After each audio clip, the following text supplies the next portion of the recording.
The Late Night Alternative with Iain Lee on Talk Radio. We have ways of making you talk.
Yes. 03444991000 is the telephone number if you want to give us a call. I'll say it slowly for the racists. 03444. It's another one. So it's 3 4s. 9 9 1 0 0 0. The zeros are like the letter O. So that, if any of the racists who are calling me a nonce, a C, telling me, saying, what about the Manchester bomber? Wasn't he a racist? Give me a call. That's a lot of numbers. You better say them again. 0344 499 1000. They put a little clip out of me, saying that I thought Boris Johnson and saying, no, sorry, let me get that right. They put a little clip out of me stating the fact that Boris Johnson and Donald Trump are racists. And some people got very, very angry about it and started talking about cocaine and my penis. Wow. That's just on Twitter. After 11, we'll go and have a look at the Talk Radio Facebook page. And see what the activated supporters of free speech who don't like it when others exercise their free speech, what they're saying there on the Talk Radio Facebook page, also known as the Tommy Robinson Grooming Grounds. 0344 499 1000. We'll talk about that. We've got loads of other stuff to talk about. I tell you what I would like to talk about genuinely, because I was watching some of it with my boys. My boys came into work today and they saw the studio and they met Jess Conrad. They were impressed, weren't they? They were impressed because he was swearing a lot. He kept doing that thing that old people do in front of kids. Well, so, I was there and they were effing. But he was... They turn the volume down, but they're still saying it. They still say the word. They still say the word. The thing is, by turning the volume down just makes kids' ears prick up. But, Jess Conrad's gonna come on the show at some point. He had 5 minutes on Dan Wootton's show and he came out and went, Jess, you're on the wrong show, buddy. Come on my show, I'll give you an hour. And I won't be looking at my phone when you're talking. I'll be making eye contact. And so Jess Conrad's gonna come on the show in a couple of weeks. Lovely bloke. And Dan Wootton, does a great show Friday afternoons, 4 till 7, I think it is. He was doing that thing. Jess Conrad was telling a story and Dan was sort of looking at me going, oh my God, he doesn't shut up. And I'm thinking, no, he doesn't. Brilliant. The people this guy has worked with. He was telling me a story about he's recently done a film where he's played, can't remember his name, Adam West. Oh. He played I can see that would work, yeah. He played Adam West dying. And he's telling me a story about that and I'm thinking, yeah, and what happened next? And then he's telling me about that Las Vegas show. I've got, yeah, keep going. People like that I can sit and listen to for an hour at least. So we'll get Jess Conrad on the show. But here's what I want to talk about, if it's at all possible. Tonight, tomorrow, and Saturday. Sam will know, because Sam's a young person. Sam, come on the old two-way system, the microphone. What is this weekend, Sam?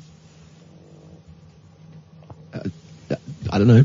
Well, I don't know what is you're wanting me to... Oh, just, what is it? It is a sporting event this weekend for young people, of which you are one. What is it? I don't know. It's an e-sporting event. Oh, it's the Fortnite World Cup this weekend, isn't it? Yes, man, the Fortnite World Cup final, right? And I was talking, my eldest was really excited about it. He said, when we get to work, can we watch a bit? I said, do you know what? Yeah, we can. So they didn't get stuff about the new offices or any of that. They just wanted to watch that. So we watched some of it. Tonight it's the World Makers final. Then I think tomorrow it's the duos, and I think it's the singles on. As far as I know, Benji Fish, the 15-year-old British kid, is still in. As far as I know. All right, and before people at home roll right, their Sam? eyes... I believe so, yeah. Thank you. What's the prize pot? Oh, the prize pot. Oh, it's not much. You just get $50,000 just for being in the final. That's all. And for winning either the duos or the solos, you just get $3 million. That's all. That's all it is. It's incredible, man. And it's happening in a stadium in New York, in an actual stadium in New York. And I said to the boys, I said, if you're still into this next year, I'm up for going. I'm up for going and having 4 or 5 days in New York, a place we love, and getting some tickets for the Fortnite. It's like, have you seen the Pro-Am thing they've been doing there as well? No, go on. So you can, idea being, people can queue up and you go into games where you get paired off with a professional and you're on their team. Oh, shut up. But like the wait, I was seeing it today, the waiting times are apparently crazy for it, but that is such a cool idea, isn't it? I got money. I got dollar. I'll pay someone to wait in the line. I'll pay someone to wait in the line for me. That's insane. My kids would love that. But I'm up for that. I get the thrill, not quite as much as them, and I don't quite know exactly what's going on as well as they do. But I get the thrill of watching it. I was saying to my eldest, why do you like it? And he said, well, I like watching a game being played well better than I like playing it myself. The reason people watch football. Exactly. The reason why people, musicians, amateur musicians go to concerts. All of you like seeing something you do done perfectly, near perfectly, with an air of skill and joie de vivre and a little bit of flash and arrogance about it. And we watched it. It was flipping great. There's this weird mode in Fortnite where you disguise yourself as like a car or like a brick, and you have to try and get into this fern. It was nuts. So I'm going to be watching some of that over the weekend in Belfast. It was great. So I'm going to head off to the Fortnite World Cup finals next year. I'm going to go and watch. What a joy. What a joy. Do you think it'll still be Fortnite, or do you think it'll be another game? No, it'll be Fortnite. I was thinking this, what could possibly come next? Fortnite is there now. Fortnite is ground. Fortnite's been going for 10 seasons. How many years is that? 5 years? Something like. Fortnite is there.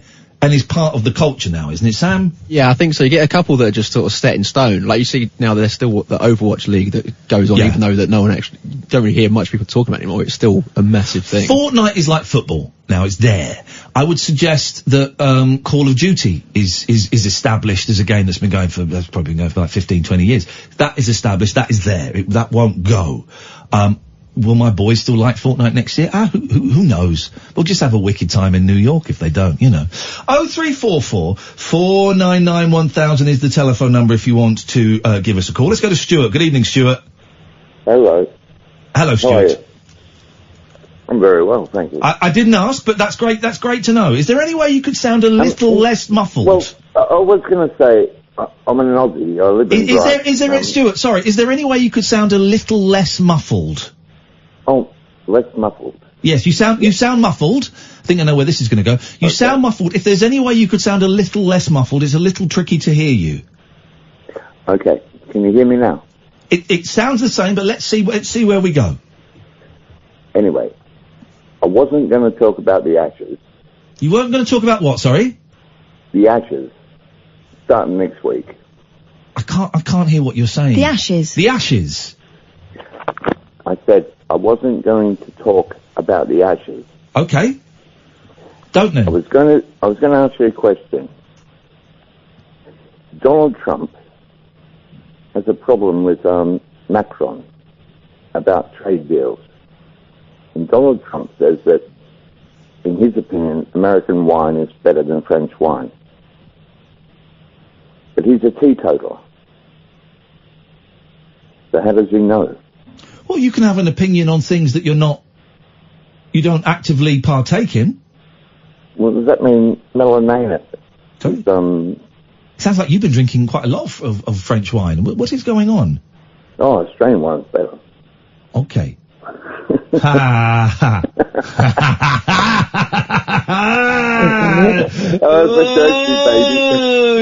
Baby. And do you know something? I really love having a clown in number 10 circus. Why does that excite you so much, Big Stew? All right.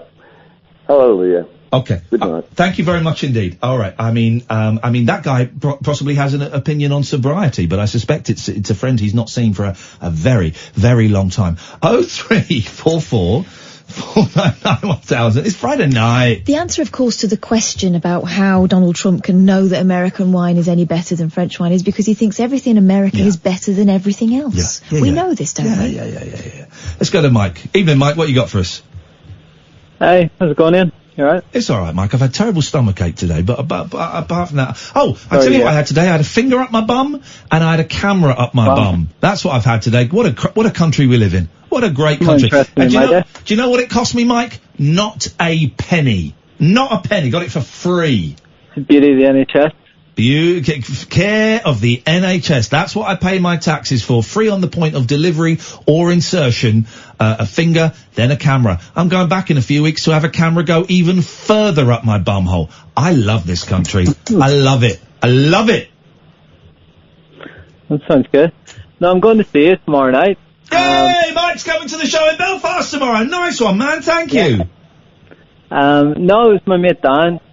He got me a ticket. Oh, so you don't want to come? You'll come in as a favour? That's 50% of the audience, Kath. He gets to go and see Boyzone in return. Everyone's happy. well, thank you for supporting your friend in this troubling time, Mike.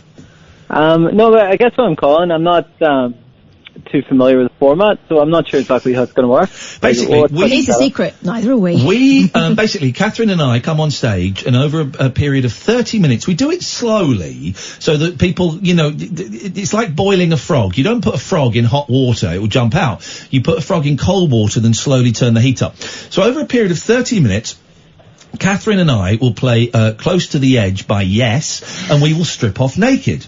Once that is over, we then encourage, in fact insist, that every member of the audience then strips off naked, and then we play Leapfrog. Yeah, that sounds really interesting. I'm glad I got a ticket now. Yeah, it's a great ticket. I would suggest having a clean bum. The doctor... It's optional, though. I mean, look at the other things we've done. Something else happened today. I haven't had this for, how am I, 46? I haven't had this for, I'm going to say, 43 years. Doctor wipe my bum. No. Doctor wipe my bum. Afterwards, not before, doctor wiped my bum. A man wiped my bum. Gosh. I've not had that for years. It was, first of all it was embarrassing. Did you have to touch your toes? Like my kids did. No, you lie on your side with your knees up to your chest, and he finished and he went, let me just clean you up here. So we won't be doing that, Mike. Okay. All right. Well. But I look at. Hey, listen. We sit around. We sing songs. We tell stories. The audience are allowed to take part if they want. If they don't want, they don't have to. We get some phone calls on Skype. It's 2 hours of absolute nonsense. And if you liked it or if you hated it, we stick around afterwards, and you can come and tell us. Hey, my mate Dan's freaking out. He's like your biggest fan. Oh, nice one, man. We'll make sure that Dan comes and says hello to us. Yeah, no, I'll force him. I think he'll be a bit coy, but he'll definitely be... Bring him on up. Him on up. Nice one, Mike. I look forward to meeting you tomorrow, mate. Yeah, no worries. Take care, fella. Bye-bye. What night? We are in Belfast tomorrow. This time tomorrow night, we'll be wrapping up. We've done all right. We've sold over half the tickets, well over half the tickets. So it's going to be some kind of show. If you want to come, it helps us if you buy tickets in advance. IainLee.com/event. If you want to come and see me and Catherine at the Black Box tomorrow at 7 or 7:30, something like that. The Black Box in Belfast. IainLee.com/event. There will be tickets on the door though.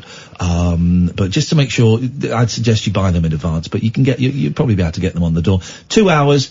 Throw an interval in there, loads of booze, and we stick around afterwards and shake hands and stuff like that for about half an hour. I'm looking forward to it. We got Roger, we got Alan, we got Jack, we got a busy old night tonight, dear listener. 0344 499 1000. This is Talk Radio. Stimulating nightly emissions guaranteed to open your eyes and your mind. Oh my word. The Late Night Alternative with Iain Lee on Talk Radio.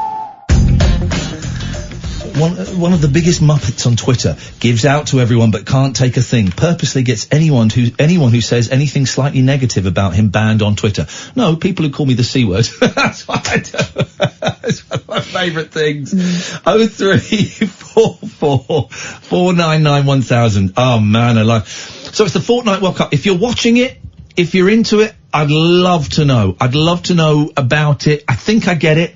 I've never been into sport. But I get watching excellent, Ninja was playing, Ninja's one of the top 10 Fortnite players in the world. He was playing it. If, the kid, the fish guy, I've forgotten his name, the English kid, the 15-year-old kid, what's his name? Guys, we just said his name. We just talked. Yeah, but you said it, I didn't. Crybaby, Metafish, what's his name? Frizzfish, Fishboy. Fishbee. What's his name? We just talked about him. Fillet Fish, my wife. No! The 15-year-old kid. Don't Google it. We're better than Google. I don't know, though. We are better. I'm not. Don't Google it! I will, tape your fingers together. In fact, I'm gonna bring in some gaffer tape. No! Don't touch your computer. I'm gonna bring in gaffer tape and You're not allowed to do that. That's like bad teachers. The name, Busby Fish. Anyway, Busby Fish we're going to call him. The 15-year-old kid. British. He's British. This is the kid, Catherine. Is he the one that gave up school? Yeah, he's homeschooled. And everyone said, oh, that's terrible, terrible parenting. No, you said it was terrible parenting. Yeah, everyone who's important said, oh, terrible parenting. Everyone who's important. You said it. Yeah.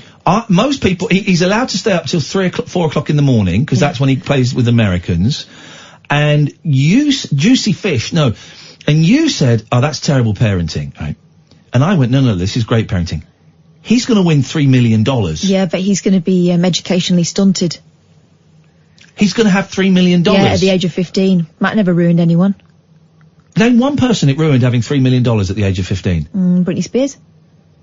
So I'm sorry, you're saying Britney Spears is ruined? Don't think so. Excuse me, I know my Britney Spears, one of the biggest stars on the planet, has residencies in Las Vegas worth millions. Yeah, she'd have been happier working at Dairy Queen. Macaulay Culkin. Sorry? Same. Sorry, Macaulay Culkin The guy who is now probably still quite wealthy and is in a band that plays covers of Velvet Underground songs but changes all the words to be about pizza. You're telling me he's broken? He could still have done that. No, he couldn't actually. Not if he'd not met some of the creative people that he hung out with, Tim Curry and Joe Pesci, for example. Some of the real creative people that he got to hang out with. Judy Garland. I'll give you Judy Garland. But that was in the olden days before we knew how to look after weird kids. 0344 499 1000 is the telephone number if you want to give us a call. If you want to give us a call. I noticed none of the racists are calling in. No, too many numbers. This station really does make me vomit with the playing to the alt-right, hard-right crowd that most of the presenters do. And I'm sorry, guys.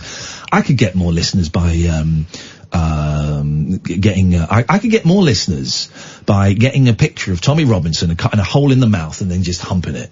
But I refuse to do that. It's free speech. What's your problem, snowflakes? It's free speech. And if I'm the last I'm only left of centre. I'm not full-on lefty. I'm not a communist or a socialist or a Marxist. I don't actually know what Marxism is. I'm kind of just slightly left of centre. But if I'm the last slightly left of centre voice on this station, then God damn it, I'll take that and I'll wear it as a badge of pride. We'll go on I'm slightly nervous about going on the Facebook page, but we will go on there after 11. We will put on our protective gloves, our hazmat suits. We'll put clothes pegs over our noses, and we will go onto the Talk Radio Facebook page where that clip has been posted, and we will see exactly what it is they're saying about me on there. Well, we'll try to decode some of it. A lot of people saying, do you remember when you did cocaine, Iain? Yes, I did. I loved it. And if you've not got any for me, could you see if your mate Tommy has? Because I'll bang a couple of lines off of him. Oh, I can't. He's banged up. Let's go to Michelle. Good evening, Michelle. Hello, Iain. How are you guys? Well, good, thank you. What have you got for us tonight? Just, really, it's a little bit all about me, but hey-ho. I called you quite some time ago, and I'd been sober for 3 years, then I'd gone back out doing a bit more research. Oh, I remember you, Michelle. I remember you. When you phoned me, did you phone me over a year ago? Oh, yes.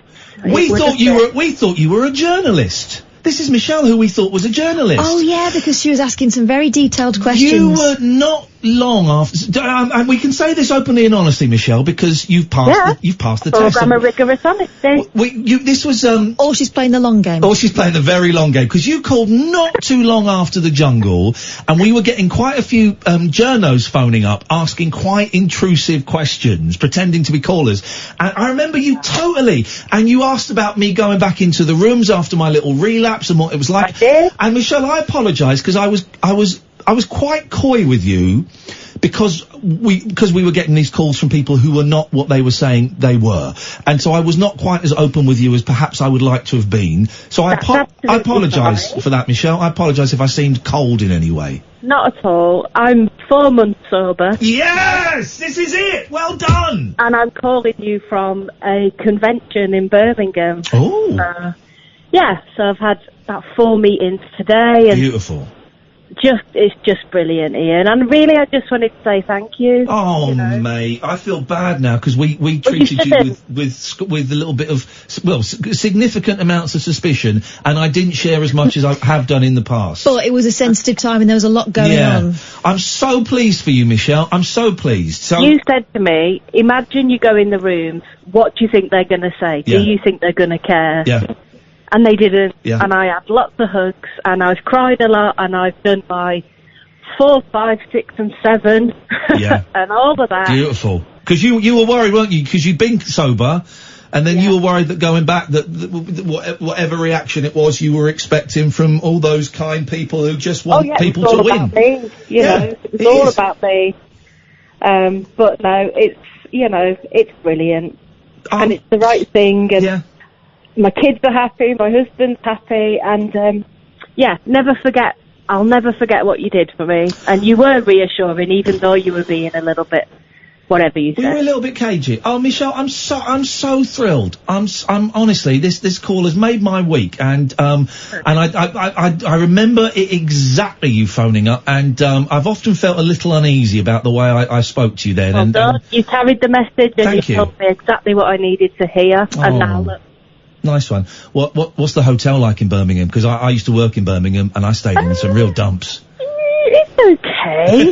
All right, okay. It's fine, nice. You know, it's better than me sleeping in my own wee on my settee, which is how my life was before. There you go. You see, anything is a step up from that. Can't complain about a small TV when my bed's dry. Yeah. Oh, Michelle, I'm so pleased for you, and I'm pleased for your family, but what a lovely, inspirational call to make. Thank you. Thank you, Ian. Thank you so much. I've got so much love for you guys. Oh, well, maybe one day we will meet up in a meeting or one of our shows, and we'll have a hug. And, there we go. Yeah, nice one, Michelle. Thank you. Thank you. Keep Bye-bye. coming back. Bye-bye. Bye-bye. What a nice call. I remember her call exactly. It was probably April, May of last year. Yeah. And I remember it, and I remember, because there was another call that night, a guy, and we'd had a couple, the days before that were definitely journalists, and you and I looked at each other and went... Because she sounded quite together, didn't she? Yeah. And she was asking very specific questions about my relapse and going back. That's brilliant, Michelle. Thank you. You don't have to phone up if we've helped you at all. You know, a lot of people don't, and that's great. But that's really, really nice. That's totally made my day. 0344 499 1000 is the telephone number if you want to give us a call. We got Roger, we got Alan, we got Jack lined up. This is a busy show. If you're tweeting me, I'm not seeing them because I'm getting like 100 tweets every few minutes. I'm just scrolling through them. I'm not reading them. I'm muting some people and reporting some others, but then just scrolling through them because I'm a 46-year-old man and I've got much better things to worry about. 0344 499 1000. This dear listener is Talk Radio. The Late Night Alternative with Iain Lee. Unfiltered Night Talk with the original king of unconventional conversation on Talk Radio. We have ways of making you talk. 0344 499 1000. You saw the Horrible Histories movie. I did. It's the second one because they did one about Shakespeare, didn't they? Yeah, but that wasn't necessarily Horrible Histories. That wasn't part of the It wasn't franchise. canon. No, it wasn't canon. But it was all the Horrible Histories people that wrote and starred in it. They didn't star in it. Yeah, they did. There were barely any of the originals in it. Yeah, there were quite a few actually. No. Yeah, there were. Well, there were. They weren't the main people. Well, I saw it. You didn't. So. Just saying. The Shakespeare film. Oh no, I'm talking about the one today. I'm talking about the Shakespeare film. Okay, well, be a bit more clear. I did. I said they've also done the Shakespeare film, and you said that wasn't Horrible Histories. No, it wasn't. Right, and I said but it was a Horrible Histories. And I said it actors, wasn't. Yeah. Right, no, thank but it you. wasn't. Please. And please. It was Terry. And I said, Deary. but it has all of the actors and the writers in. And you went, no, it doesn't. I said, well, yes, it does. But somehow in that exchange, you went on to the new Horrible Histories that's film. what we were about to discuss. No.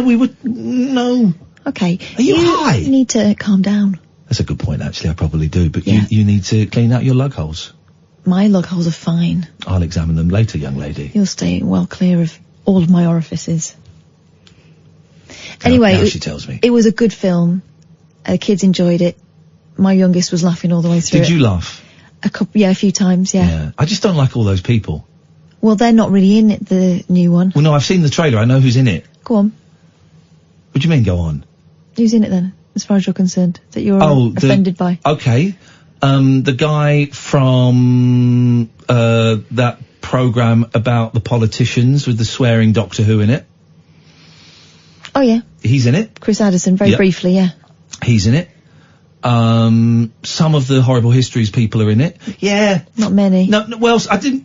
Martha's not in it. Ben's not in it. I didn't say many. I didn't see either of the Lawrences, but I think one was in there. I didn't see Simon Farnaby. I've worked with Ben. I've worked with Simon Farnaby. These are all people I know. I didn't see Matthew Bainton. I don't know why you're being so argumentative tonight. Yes, you do. Yeah, I do. It's because you're an a-hole. Speaking of a-holes, Alan! Hi, boss. Hi, Kat. Oh, Alan needs to get pumped up. What wagwan, Alan? Well, normally I'll be queuing because it's the start of the weekend, but I'm feeling a bit down tonight. Hey, come on, buddy. What's wrong? I'm 39 years old, I'm fat, and I'm ugly. Are you sure you're 39 years old? Yes. I've got a birth certificate to prove it, and I've got my driving license to prove it as well. Okay.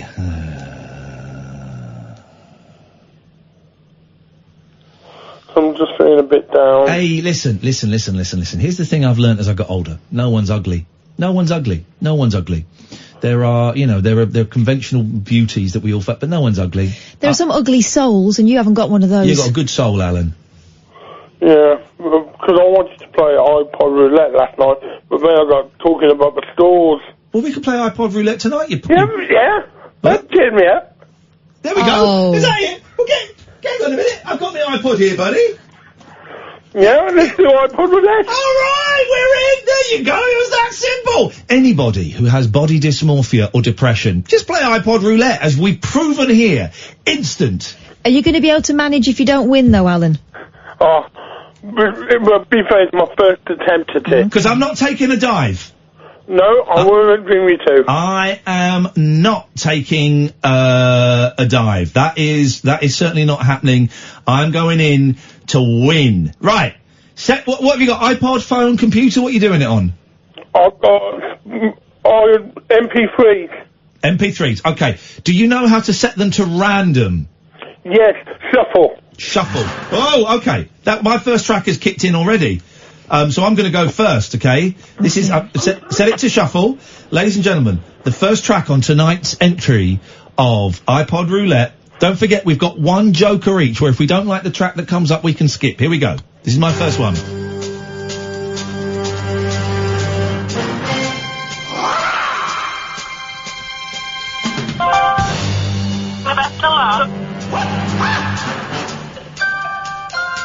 That's right, guys. It's only the theme tune to Enter the Dragon by Lalo Schifrin, featuring vocals by Bruce Lee. Well, vocalizations. What does he sing? Boom, boom, boom, boom, boom, boom, boom, boom, boom.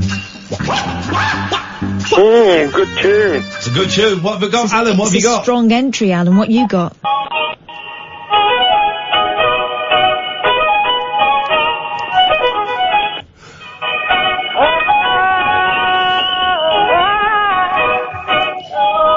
Clean Bandit and Just Glenn. Who is this? Clean Bandit. No, Clean Bandit and Just Glynn. Okay. Catherine, you're the judge. It's... All right. Okay, so what are you saying, Catherine? Caddick. Really? Now, I'm just introducing a new rule. I can, if I want, call us stewards. And that means I get... Can Caddick call one? Caddick can call us stewards as well, and what that means is, if we call us stewards, then we wait for the next phone call to come in, and they are Judge Rinder. Well, why don't you just do that straight away if you don't respect my there's authority? only one, you only get one. Well, I don't respect your musical authority. I feel undermined. Well, I will undermine... One joker, one steward. I will undermine you. Oh. Because you are being undermined. But I'm not calling us stewards yet. I'm going to let that one go. So that's 1-0 to Alan. Yeah? Just. All right. Next one. You go next, Alan. Oh dear. Dear old Robbie Williams, he's the one.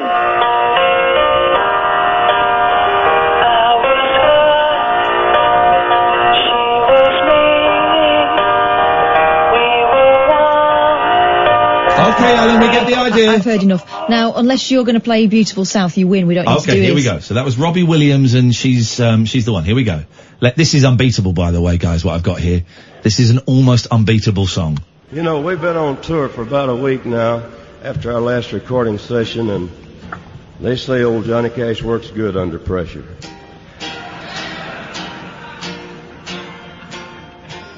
Put the screws on me and I'm going to screw right out from under you is what I'm going to do, though. You know that? Tired of all that shit. Yeah. I got that shit. All right.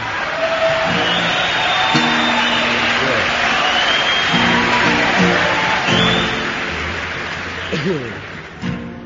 I tell you what, the show is being recorded. Let's get forward a bit to the song. Here we go. They said, you got to do this song, you got to do that song. Here we go. Come to the song, Johnny. So what do you want to hear? Just jump. Here we go. All right. I'll walk the line.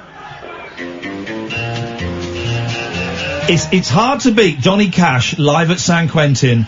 I walk the line. I mean, sorry, hang on. She's not even said it yet. Okay, Catherine, you got Johnny Cash live at San Quentin. I walk the line. Or you've got Robbie Williams. She's the one. Very clear decision, Johnny Cash. Right, so that's Stuart's Inquiry. So a brand new feature in iPod Roulette. Get dialing 0344 499 1000. We will take a call from the listener. The first call that comes up on my switchboard, you come on. You simply say Cash or Williams. Whoa! Whoa! Oh, I've got wet ears now. Cash or Williams. 0344 499 1000 is the telephone number. The first call that pops up on my switchboard, you say Cash or you say Williams. We have a call. I'm taking this call, Alan. Let's see what they say. Let's go to line 2, Cash or Williams. I've got a dirt. Okay, that is really unhelpful at this time. That's going back to the old days. That's going back to the old days, and it isn't dirty because it was wiped by a doctor today. A doctor wiped my body. Coming out at Amazon soon. A great book I've written. 03. That's really ruined the flow of things there. 03. There's not a wet throat. Exactly. 0344 499 1000. The first call that comes on the air, you've just got to say Cash or Williams, and that will be the winner of this round. 0344 499 1000 is the telephone number. Here is a call. Let's go to line 2, Cash or Williams. Hi there, we'll go with Cash then, please. Thank you very much indeed. Okay. And you spaffed up your stewards, so it's 1-1. 1-1. 1-1 is another way of saying it. It certainly is. I think 1-1 is probably more appropriate. But that is a great way of saying it. We're going to take a little break, Alan. We're going to come back and we're going to finish each other off, okay? For round 3. Round 3. This is Talk Radio. Kick off your slippers. Don't go to bed. The party is just starting. You can sleep when you're dead. The Late Night Alternative with Iain Lee on Talk Radio. Okay, here we go. Alan, final round. Hang on. Alan, final round. 1-1, bottom of the 9, it's all to play for. Here we go. We both got our, jokers to play. Okay, I've got my Steward's Inquiry to play as well. Here we go. This is my song. Now, okay, this is controversial. I was thinking about this album today. This is Here Comes the Rain Again by Morgan, right? It's a great song. He's now the keyboard player for Oasis, or now, I mean, it's fair. I'm playing my Joker. Okay. Oh! Hanson! Oh! It's the original! Oh! Alan! Okay. You gotta go far. You've got to go far to beat Hanson and Umbop, Alan. What you got? I'm playing the Joker. Well, no, hang on, no, Alan. Alan? Yeah, I'm there. You don't know, the Joker means you don't like the song that came up. Oh, okay. So, what? I'm going back to my original choice. What was this? Hang on. Your choice? Whoa, what is this? Catherine, do you want to step in here, please, as the umpire? You're supposed to be randomly shuffling. What are you doing? You're not choosing tracks, are you? No. Well, it sounded like it. You said the choice. No, because I had the shuffle on, and then I went to press play, and then I pressed the fast forward by mistake. Okay, so we'll play the song, and if you don't like it, you can skip to the next one by playing the Joker. Okay. Away you go. In Man a Suitcase by One Granger, later known as the theme tune to TFI Friday. But I'm playing the Joker. Okay, he's skipping past that. The 90s Cliff Richard with Stronger Than That.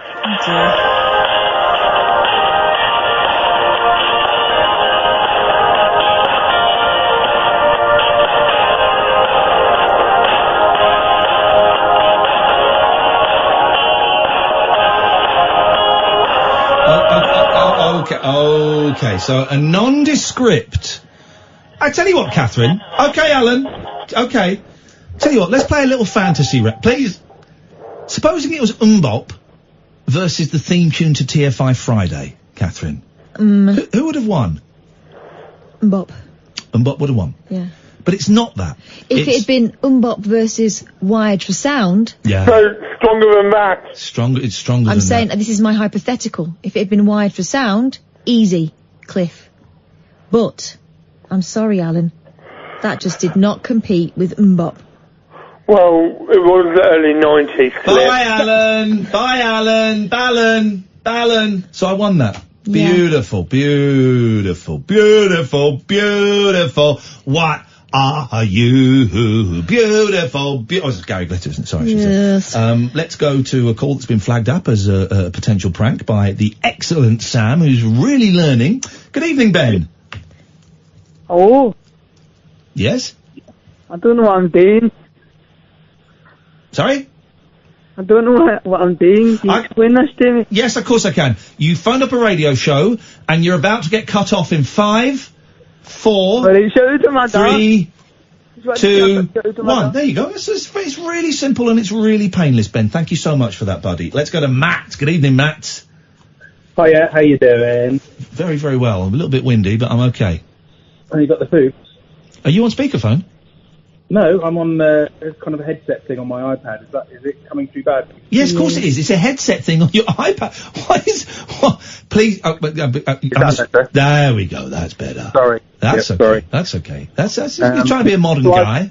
And I was calling in because I've been watching a lot of Peaky Blinders recently, and I was trying to practice my Birmingham accent, because I've heard you do your Birmingham accent, but I can't quite get it. My Brummie accent's bloody marvellous, mate. Would you like a cup of tea with that tie? I can't get mine quite as good as yours, so I was hoping... Yours is lousy compared to mine. Would you like a cup of tea with your cup of tea?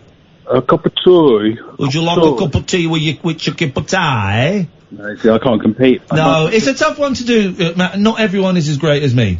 No, this is very true. I was wondering if it would be okay to have a little bit of a rant.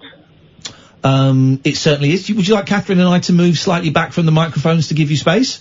No, I'm not going to shout. I've calmed myself down. Okay, a calm rant, or as we call it, carefully, a cant. A cant, yes. It's very important to get the pronunciation just right. Just right. A cant. Yeah, absolute cant. So I'll be interested if you have any other listeners who've had a similar predicament to me. Yes. I live in a flat, in a block of flats, obviously, and I've just found out yesterday that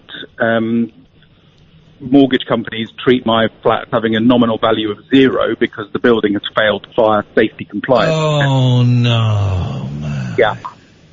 And I was just about to sell the flat and move into my dream house. So you can't sell it to anyone because no one can get a mortgage for it? Yeah, anyone who wants to get a mortgage to buy it can't get a mortgage, so I could sell it for cash buyers, but they'll all be Russian gangsters who want 50% off the asking price and probably... Oh, man. Go on. So I was just wondering if anyone who listens in is had a similar situation, because, obviously since the horrible thing at Grenfell, there's been a big focus on, cladding and insulation and stuff. And I'm wondering if anyone has successfully sued the people that own the building.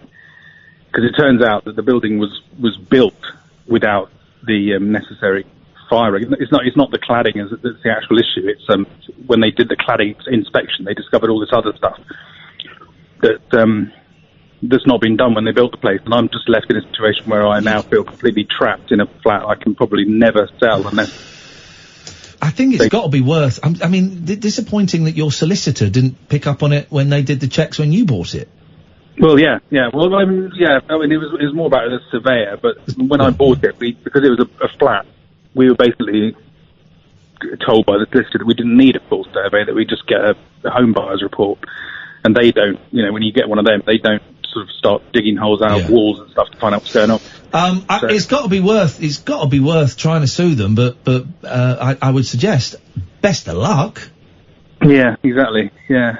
And the thing is that the really bad thing is that the woman whose house I was looking to buy has recently been separated from her husband. She's having a horrible time. and me buying her house was going to enable her to. Is there any way this might be inappropriate, and if it is, tell me and I'll shut up. Is there any way you could make her fall in love with you, and then you can just move in with her and live in the house? Is that possible? Good Lord.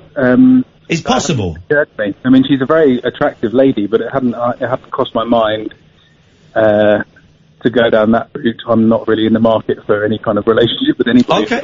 Now You mention it, maybe I could, but I'd feel bad about using my magical, mystical, sexual powers on somebody for nefarious purposes. Yeah. Well, it's a tough thing to dampen down. Oh man, that sounds lousy, Matt. And I can see that it smells to me like the kind of thing that could drag on for a long old time. Oh yeah, this is it. Yeah, I mean, this is the thing. It's going to take at least a month. Are all mortgage companies saying they wouldn't lend on it? No, I mean, it's only the guy who was buying my place went to 2 mortgage lenders. They both approved the mortgage initially. They had a guy come round who said, yeah, it's a flat. Yes, it's worth the money that he's asking for it. Yeah, go for it. And then during the solicitor's due diligence that they do, all the searches and stuff, they've discovered this. This is the really annoying thing, right? They discovered there's this fire safety issue, which apparently the people that manage the building have known about since at least April, probably even earlier, of last year. Not this year, but last year. But none of the residents of the building have been informed. Speak to the other residents, launch a class action. Is that what it's called, a class action, when you get a load of you get together and sue someone? I think it is. You speak to everyone and get legal on their ass. I think that's the plan. Yeah. There's been I've had a chat with a guy who kind of is one of these annoying people that sticks his nose into every single aspect of everything that goes on in the building, and up until now I thought he was just an annoying knob end, but now I think he might be my hero. But yeah, so if any of our other listeners have had anything similar, it'd be really interesting to hear if they call in. And just let us know how it goes. The best of luck. I hate houses. I hate people. I hate landlords. I hate freeholders. I hate neighbours. I hate everybody. Don't hate Roger though. Good evening, Roger. Good evening, Ian and Catherine. Hello, Roger. Now, Roger's called in to defend the racists, I'm assuming. Hasn't it been fun on Twitter this evening? It's hilarious. And look, today I'm in a really good place. So I'm just scrolling through, muting a few, reporting a few, blocked a couple, but I'm not seeing most of them because there's so many coming in. Here's the thing, Roger. Let me just click on the video and see. 21.7 thousand views in 2 hours. I'm winning. I'm winning. Thanks, guys. Here's the thing. Numbers are really good for me in a business that's controlled by numbers. So thanks a lot. And I'm on a couple of alt news media websites saying about dick photos and cocaine and bullying and breakdowns and all of that stuff. That's all fine. That's nothing you haven't addressed yourself. No, so. Exactly. That's all absolutely fine. And they want to publish those things, and that's good. I've published those things already. But anyway, Roger, what can I do for you tonight, sir? Well, I thought I was going to make a fortune because I offered to sell a few of them, some commas, but they won't. But they're not buying. No, they won't buy those commas. They don't need those commas. Right. What your lad said about Fortnite. Yes. Why he likes watching Fortnite. Yeah. It's exactly why I got into watching Overwatch League. Okay, go on. Because I play a lot of Overwatch. You like watching that. You like watching that because you like watching Overwatch because May and Symmetra are hot. That's it. That's why I used to watch it. That's why you watch it. I'm a lapsed Overwatch player, to be honest. Now I've not watched the league this season. But again, I've never really been big on sport. I used to watch tennis. I used to watch a lot of motorsport, but I've just lost all interest in sport, to be honest. And esports had never really interested me until it was a game that I probably played about 600 hours of Overwatch. There you go. And watching those professionals, that's what their job is. It's incredible. It is truly incredible, some of the things that they can do. Yeah. And watching them and it's wicked. And it is a phenomenon. I remember years ago there was a TV channel, I popped on there once, it was X League or something, that tried to make esports a thing. It didn't quite work. But Twitch are doing it, and it's on YouTube as well. There was something, my boy was watching a bit of it in the car, and this is the team building. It's not the solos or the pairs, which is the big thing. There were 180,000 people watching it with him on Twitch. It's insane, man. Yeah, at the moment, Overwatch, they've just got a single arena in LA. I don't know whether the plans have changed, but as of next season, it'll be the 2020 season, they're supposed to be, all the teams are supposed to be playing in the host cities. So they're all going to have their own arena. So the London team will have one in London, and they're all over the world. And it's just, the amount of money in it is just crazy. Yeah. I want a piece of that pie. I want my boys to quit school. I want them to stay up all night. I want them to become Fortnite champions. I want a piece of that pie. I said to my eldest, if you won the $3 million, what would you do with it? He said, I'd give a quarter to you and a quarter to mummy and keep the rest. That's my boy. Oh, bless. That's my boy. A sucker. You look at them and they're all young. They're all... That's what we want. That's what we want. Roger, listen, I've got to move on because we're coming up to the end of the hour. Thank you very much indeed. What an hour it was. What an hour. Had it all. It had it all. I'll tell you what we'll do after 11. We're going to go to a very dark place. We're going to go to the Talk Radio Facebook page, a place that is not a nice place to hang out. And we're going to see some of the nice comments that people have posted about me underneath the video. Because the Twitter stuff has been nuts, right? And Twitter's normally all right compared to that. So we're going to go and I've not looked at it. I don't know what they're saying. But we'll have a little look. You can give us a call though, dear listener, about anything. We didn't do the story yesterday. We must do this one. We will do this. A big warning from doctors yesterday to ladies. Mm-hmm. Don't put lollies, ice lollies, up your fanny. And then Kath showed me a video. Well, I got sent a video and I pressed play. We'll tell you what the video was. I'm going to do a little tease because actually I'm giving you the opportunity to switch off because it's horrible. Did you see this video, Sam? Oh, it's horrible. Kath might... Let's just say rugby boys. 0344 499 1000 is the telephone number. None of the racists who are having a go at me online have called in. That's a shame. You'd be very, very welcome. This is the Late Night Alternative. Iain Lee, Catherine Boyle, every weeknight from 10 on Talk Radio. The Late Night Alternative with Iain Lee on Talk Radio. We have ways of making you talk.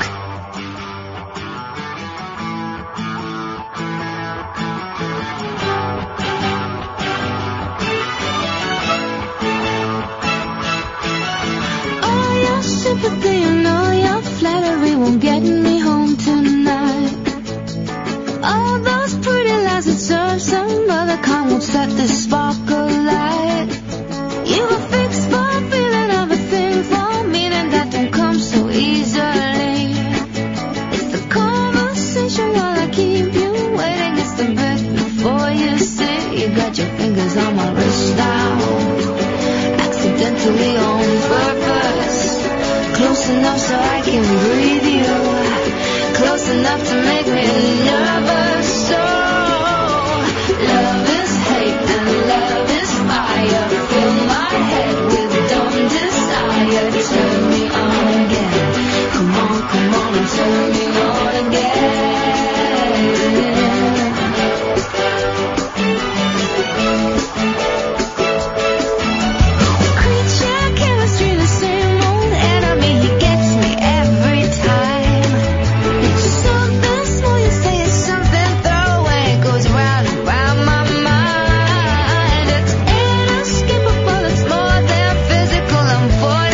Now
mentally on purpose.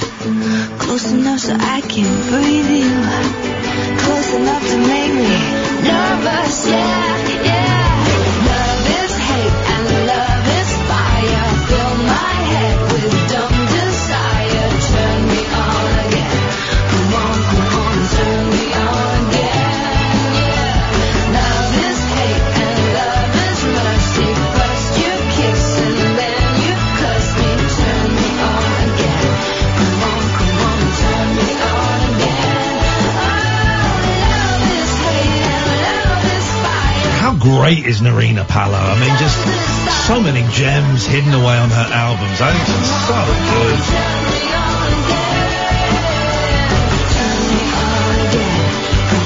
0344 499 1000 is the telephone number if you want to give us a call. Empty switchboard for the first time this evening. Catherine. Yes. So there was, doctors were actually putting out statements saying to women in the heat, do not put, a feast or a calippo. I don't think they were specifying which lolly, but just don't. Why has there been an obsession with putting things up yourself recently that are not designed to go up a person? Like, is anything designed to go up a person? Yeah. Is it though? Some though. Is it? Yeah. Is it? Yeah, but just because it's designed for that doesn't mean it should. But garlic, wasn't it? Those jade eggs that Gwyneth Paltrow was selling on Goop. Yeah. I mean, she's been steaming hers for ages. Yeah. And now this. Lollies, ice lollies up your old, flangella. But just to go on a side note, I learnt this week that the calippo was named after the guy who invented it, John Calippo. No. This is true. And doesn't it sound nuts? Because Calippo, to me, felt like Calypso, felt exotic, like, it felt like a sort of cross between Calypso and Umbongo, something exotic, something jungle, something Jamaican, something hot. No, the name is John Calippo. That's not a joke. I'm not doing a thing. It's named, Calippo is named after the guy that invented it, John Calippo. The guy that invented it. The guy that invented a frozen stick. If you squeeze his bottom, does he pop up? Maybe. You got to tear his head off, though. But so there was that news story. Have you got that there? Just so we can give out proper medical advice. This was written in the Daily Mirror, and July 25th it was updated. The UK is set to be hit by scorching temperatures of up to 39 degrees Celsius today, yesterday, as the heat wave continues. And while there's plenty of good advice online for how to keep cool, there's one suggestion out there that you shouldn't pay attention to no matter how hot it gets. Some women might become so desperate for relief from the heat that they actually consider inserting ice lollies into their vaginas, believing it will help. I want to know where this advice emanates from, because I can't believe it. Well, I have been telling people to put ice cubes up their bum holes. And I still stand by that. Yeah. I mean, yes, if you do it, you might, you're an idiot, but I still stand by that. But can I just check, you've not been advocating the improper use of funny feet or knobbly bobblies? No, I would certainly never, I would never do that. Big feast? Yes, please. You mean, no, I can't think of the name of any, Soleros! Ooh, yeah. Can't think of the name of any funny lollies. Mm-hmm. Sam, if you can think of any funny lollies that that would sound funny up a woman, then just chip in. I can't. I'm a bit slow at this I think you can get Peppa Pig ones and... You carry on. There's a story about lollies in the paper. Anyway, see if there's any funny speaking ones to Metro, Dr. We just did Knobbly Bobblies. Attention. Speaking to Metro, Dr. Sarah Welsh, the co-founder of Hank's condom brand, warned women not to put ice lollies anywhere near their genitals. She said the vagina is composed of very delicate and sensitive skin. Hence, things that may seem innocent to other areas of the body, if they come into contact with the vagina, cause infections, irritations and damage. How about putting a twister up there? No. A Solero? No. Oh, I know what would be nice up there. I'd love to put my Mivvy up there. No. A rocket? No. A Zoom? No. My mini milk? I don't believe anyone thought of doing this. I think this is completely silly season. Strawberry split? Well, it would, yeah. Dr. Welsh continues to say that the sugar in the lolly could potentially disrupt the natural pH of your vagina, and that if that didn't sound horrible enough, there's also added concern that the lolly could break inside you. Dr. Sri Datta, a consultant gynaecologist from My Healthcare Clinic, seconded the words of caution and shared some advice for keeping cool in the heat without harming your genitals. I mean, fancy saying that sentence. My advice would be to avoid any foreign bodies in the vagina for risk of infection, she added. I would suggest loose cotton underwear and avoiding tight clothing to prevent any irritation and dermatitis developing. A cool shower, without internal douching, and keeping well hydrated should suffice. In other words, leave it alone. This isn't the first bizarre warning experts have issued to women recently. In June, a nurse begged ladies not to try to vacuum their periods after 2 young women were hospitalised for trying that. Would you put Magnum up your fanny? I wouldn't put... No! Tom Selleck, I'm talking about. Flipping heck, man. No? Not you, I'm talking to the listener. I'm not talking to you specifically, I'm talking to the listener. As women. As women. As women. Okay, continue, please, see we play. The nurse warned of possible dangers of doing this in a now deleted tweet saying your period has a steady flow of its own that for all intents and purposes your body can tolerate. No! We're hoovering it out. Yeah, trying to hurry it up. No. Yeah, don't do that. That's crazy. A vacuum increases the flow over 1,000 times, which your body can't tolerate, therefore sending you into shock. See, the serious point of this is, right, and if that nurse wasn't full of it, and that was true, is that women have become so detached from their fannies that they're doing all sorts to it because it's a kind of inconvenience.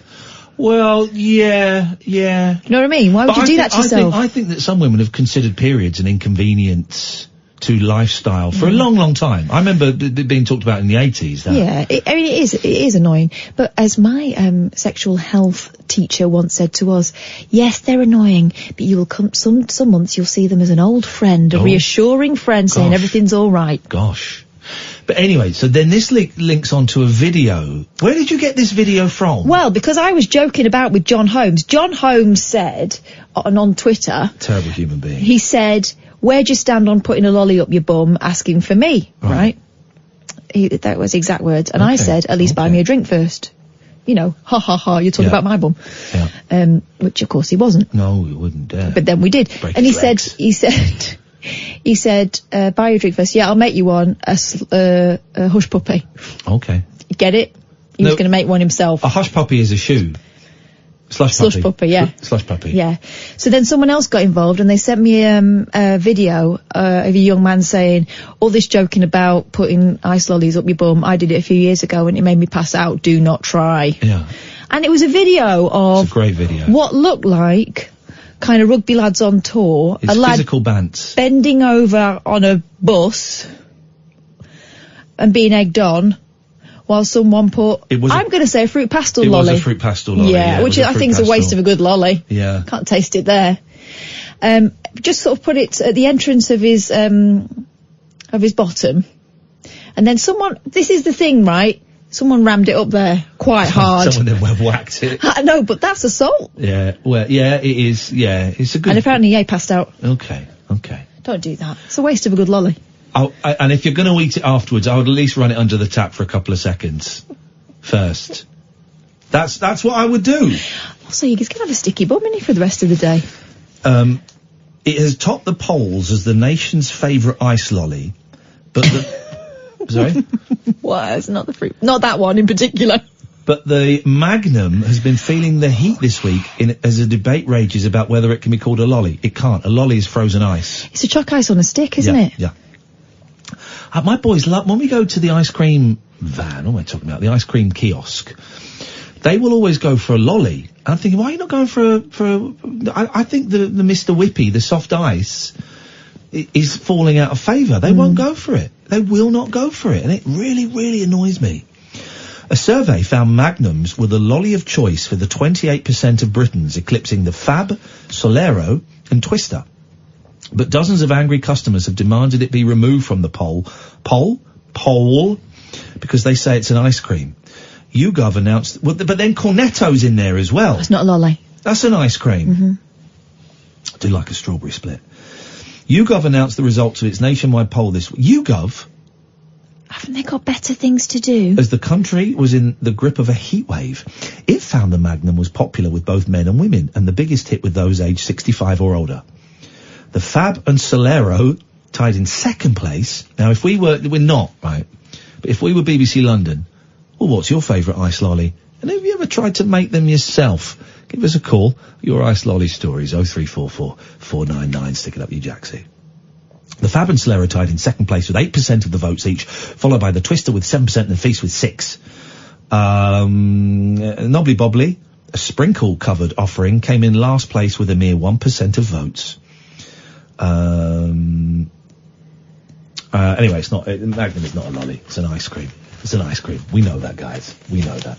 0344 499 1000 is the telephone number. Please don't call us with your ice lolly stories unless they are something, you know, a little touch of voila in there. Unless there's something really, really special. 0344 499 1000, the late night alternative with Iain and Kath, weeknights from 10 on Talk Radio. Tales of mystery and imagination on the radio show that does things differently. Dolly Parton, I listen to a record all day long. The late night alternative with Iain Lee. I'm a nut job, but not that kind of nut job. On Talk Radio. Honest to God, it's the new Breaking Bad. Oh no! 0344 499 1000. We're going to go to a dark place. You can call in about anything. We just sit here and we talk nonsense about lollies and bits of your bodies. But you can call in about absolutely anything you want. I'm really surprised, disappointed that none of the people calling me a nonce or a C or a traitor or the fact that I'm blind to Semitism in the Labour Party. Someone's just tweeted me about Boko Haram and Muslims raping girls. I'm really surprised that none of those people have taken up my offer to come on the air and have a polite, well-mannered conversation. None of them are doing it. What's that about? It's almost like, I don't know, they're too thick to dial numbers. 0344 499 1000. We're going to go to the dark side. And that was Twitter. Right? We're going to go to the Talk Radio page. The page that I was a member of, and then it just became too Tommy Robinson for me. A guy who I think is an absolute a-hole, a stain on humanity. And it became very much that. Now, I've been told that the video has been posted there, and I'm going to go and have a look. Wow. 448 comments. This could take some time. This could take some time. This is a clip where I call Boris Johnson and Donald Trump racist. I'm going to guess none of these people think they're racist. No. Okay. So, first post is from Talk Radio. Are Boris Johnson and Donald Trump racist? What does racist mean? Well, why have they put that there, Talk Radio? That's nothing to do with me. Let's have a little look at some of the replies. God, there's so many of them. Talk Radio, don't talk utter bollocks. You're encouraging everyone else. Let's scroll past these, because these are answering that question. Iain Lee just sounds like a deranged, paranoid schizophrenic. Here's the thing you'll notice about people on the right. Really go for the mental health thing as an attack. Really do. Doing a lot with Matt Haig the other day. They really go for it. It's a weak sign of weakness. In their eyes. It's a sign of weakness. Iain Lee just sounds like a deranged, paranoid schizophrenic. He's actually deranged. Instead of using any logic at all, he just rants. This is a 1:18 clip. Easy way out. Someone called Steve Allen says, not that one. Really? Iain? Really? Yet it still exists and no doubt may always exist. I don't understand what that means. Oh, reverse racism. Okay. Some of these I can't really make any. Sad, he needs to use these type of rants in hope of getting listeners. Is he related to Owen Jones? Then there's a clown emoji, a joker emoji, a poo emoji, a muscular arm, 3 Union flags and a muscular arm.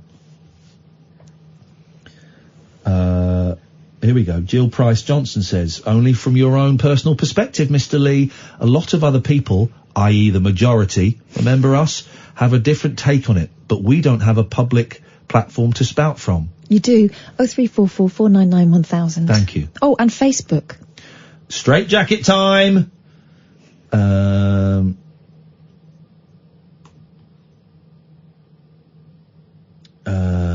Bollocks. We have a great Prime Minister and there is an awesome President. Yeah. David says, I'm appalled at the posts above. We have become Nazis. So, well, I wouldn't say Nazis, but racist. Simon Matthew Horn, best thing I've heard in a while coming from this radio channel. Wow. What an absolute load of codswallop, attention seeking at worst.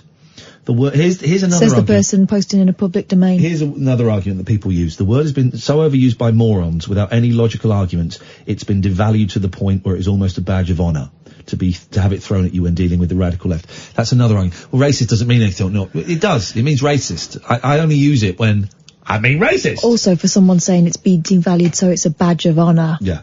He's justifying why people are calling them racist. If he's racist, why does Boris have the most multicultural and diverse cabinet ever? Paul Rudkin says, I've decided to call myself racist. I'm so sick of being called one for wanting to look after the best interests of the people in this country, and that is racist. If that's the case, then I am one. Stick that up your pipe.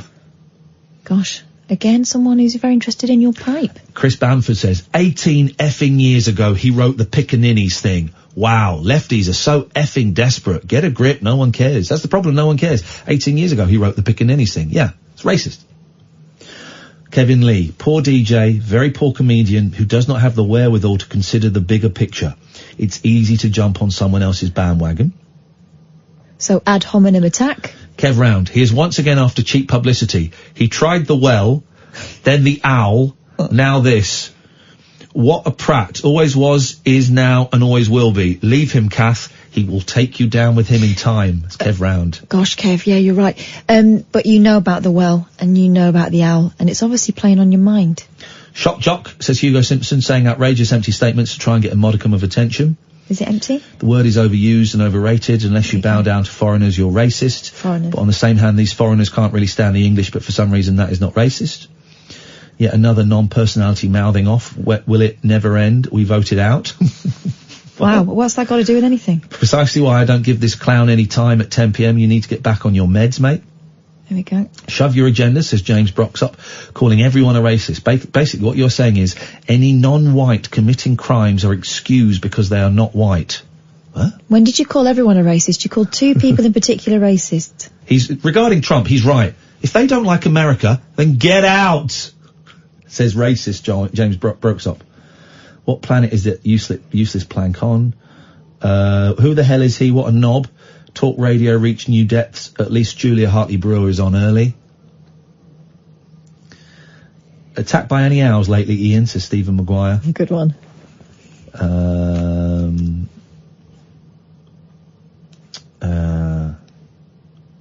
Here we go, says David Sadler. Brexit, Boris, Trump. Can't you discuss other subjects? Your station is getting very boring. David Sadler then goes on to say, this is a different post. I don't quite understand this post. Shouldn't have blew the Twin Towers. What, Donald Trump or Boris Johnson? Or Muslims? What does he know? Shouldn't have blew the Twin Towers. That's all it says. That's all he says. Oh, does he mean they? He means they. Is a name I'm struggling to pronounce. I'll do my best. Zolt Zigiato. Apologies I got that wrong. Seriously, why is this guy out radio? So he says all Christians are racist. A lot of black and Asian people are at the Catholic Church on Sundays. Can be reported. I didn't say Christians are racist. What you? Said two specific people. Joe Hoggins. Ian Lee. Genuine question. Are you racist? I'll give you the answer to that. Joe Hoggins? No. What a tosser. I've noticed talk radio getting more extreme lefty and and it goes on. Really? And it goes on What? Hang on. Where is that happening? Where is it lefty? Where is it lefty? This is the only show you could call lefty, and it's not. We're kind of centrist. I can't speak for Catherine. I'm kind of Anyway, there's enough of that. There's loads of that. Ian Lee is a knob. It's always the racist who shouts racist first. It's not. It's not. 0344 499 That's like she smelt it, dealt it. Sometimes the person that smelt it didn't deal it. That's a great line, isn't it, Christina? Oh my gosh, yeah. Whoever did the rhyme done the crime. You smelt it, you dealt it. You denied it, supplied it. You did the rhyme, you did the crime. There we go. Yeah. Those are the best. Well, hello, Christina. Nice to talk to you. What have you got for us tonight? Yeah, I'm sorry, I just want to say hello, Cass, because I've called up twice and I've never said hello to you, so That's always all right. felt rude about it. That's all right. Kath's the best. Here's the thing. Kath is the best, and she's lovely. She's my best mate, and I look forward to taking holidays, not only because I get a holiday, but also it means I get to switch on and listen to Kath do the show. She should have her own radio show. She's fabulous. She's the best. She's the best. All right, both of you shut up now. There we go. Yeah, so for one, I don't understand why you read out these idiots' names, if that's what they want. I don't think they do. I don't think they do. Some of them, Really? I've done that before, and someone complained I read out their name on Facebook saying that I shouldn't have read it out on the radio because it's private. And I'm just... Well, don't put it on the page then. Yeah, exactly. But they're making me laugh a lot. Free speech, Snowflake. Don't get so triggered. Well, yeah, they're idiots, and yeah, whatever. But I've called in just to have a bit of kind of light relief. Oh, sorry. We haven't got any lollies. Speak to... Do you want me or Kath to help with that? No, it's about the cats, actually. Yes? So I have two black cats as well. Beautiful. What are they called? Frank and Dave. What was the first name? Frank. Frank. I didn't hear the Frank. Frank and Dave. I love it. Brilliant. Frank was my first one, because he looks like Frank Sinatra, because he looks like he's got a little tuxedo on. A cat that looks like Frank Sinatra. Yeah. And Dave, because I love David Bowie, and he's got alien eyes. There you go. Beautiful. But then I realised I've got Badil and Skinner. Oh. Really? Oh, yeah, Frank and Dave. Oh, yeah, you go. Yeah. There you go. Well done. I didn't pick up on that. Yeah, there you go. How are Frank and Dave coping in this heat? This is what I was calling up for. So I actually thought Dave was going to die yesterday. No, because of the heat. Yeah, Oh, so mate. I put a wet towel down in the bathroom. Yeah. Which seemed to kind of help, but I had to keep on getting up in the middle of the night to check he was still alive. So yeah, it's Velvet and Lucky, isn't it, you've had? Say that again? Velvet, Mucky and Lucky he's got. Velvet, Lucky and Lucky. Velvet is, she's not come out from under the bed. She's just lying under the bed, probably the coolest place in the house. I think Lucky they've just been sleeping. They've not really been going out. They go out in the evening a little bit when it's cooler, but they've just kind of been flopping around. There's plenty of water out for them, plenty of food, but they're not really hungry. They've got no appetite. They're all right, but, yeah, they're knackered. Yeah, mine are. I'm a bit worried. I'm looking at them both now. I've had a few suggestions. A few people have said, get like a towel and put a little bit of cold water on it and put that on the floor. I just told you that. I think that's what I was doing in the bathroom. Did you tell me that just then? Yeah. Yes. Well, all right. Well, here's another tip. If you get a towel and get a little bit of cold water on it and put it on the floor. It's Christine, look, your cats aren't making it. I'm not making it. My brain is frazzled. Oh, yeah, it's the heat, isn't it? It's the heat. What I'm going to do when I get home is I'm going to get a towel. I'm going to put a little bit of cold water on it. I'm going to put it on the floor. And I'm going to lie on it. Yeah, I've been putting one above myself. There you go. That's all you got to do. I've even been sleeping in the nude. That's how desperate. I have as well, but it's just with a wet towel on the front. It's so hot. And then I've been having like a little doze in the afternoon. Oh, it's horrible. Gosh. Oh, it's horrible. Oh, at 2 o'clock every day. Yeah. But in this heat, it's horrible. The sweat. Yeah. Oh, it's disgusting. It's disgusting. It's hideous. The Higgins transport system, how come everything's just shut down? What is shut down? Oh, it's something to do with the railways and stuff. Oh, because it's... Oh, it's something to do with the metal and the tracks, isn't it? Yeah, it's too hot. The metal expands and we're all screwed. We're all dying. Well, Boris ain't going to sort out, is he? Well, we just don't, Christina. We just don't know. Thank you for that, Christina. Good luck to the cats. Let's go to Lavinia. Good evening, Lavinia. Good evening, Ian, and also good evening, Catherine. Hello, Lavinia. Hiya. What it is, I'll just phoning you actually to have a chat with you both. Okay, that's And what I wanted to say, Ian, that I'm glad to see you on top form. Thank you. And you sound actually very, very positive. I'm on top of the world today. I'm on top of the world. I spent a great time, some great hours with my boys. I'm feeling alive. We're off to Belfast tomorrow. Going to meet some good people, do a good show. It's fun. Good. But what I want to say, how are you coping with this weather, though? I'm coping all right. It'll pass. This too shall pass. It's all right. You know, I've been rushing around a bit the last couple of days, but I've also spent a lot of time in my car, which has air conditioning, which has been keeping me very, very cool. Yeah, it helps, actually. Yeah. Well, I've been wearing my all-in-one. Looking forward to this. God, I can't get the words out, Ian. I'm trying to get the words out.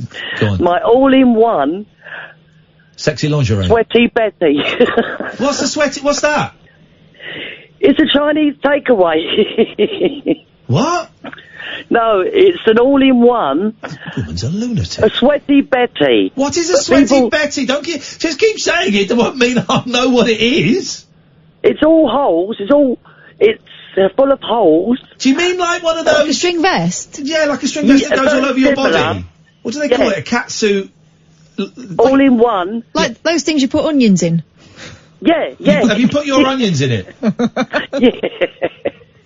But the holes are in the right places on this outfit. Easy so, access. You know, I'm calling, definitely. Yeah. It's very, very cool, and I'm enjoying the weather, Ian.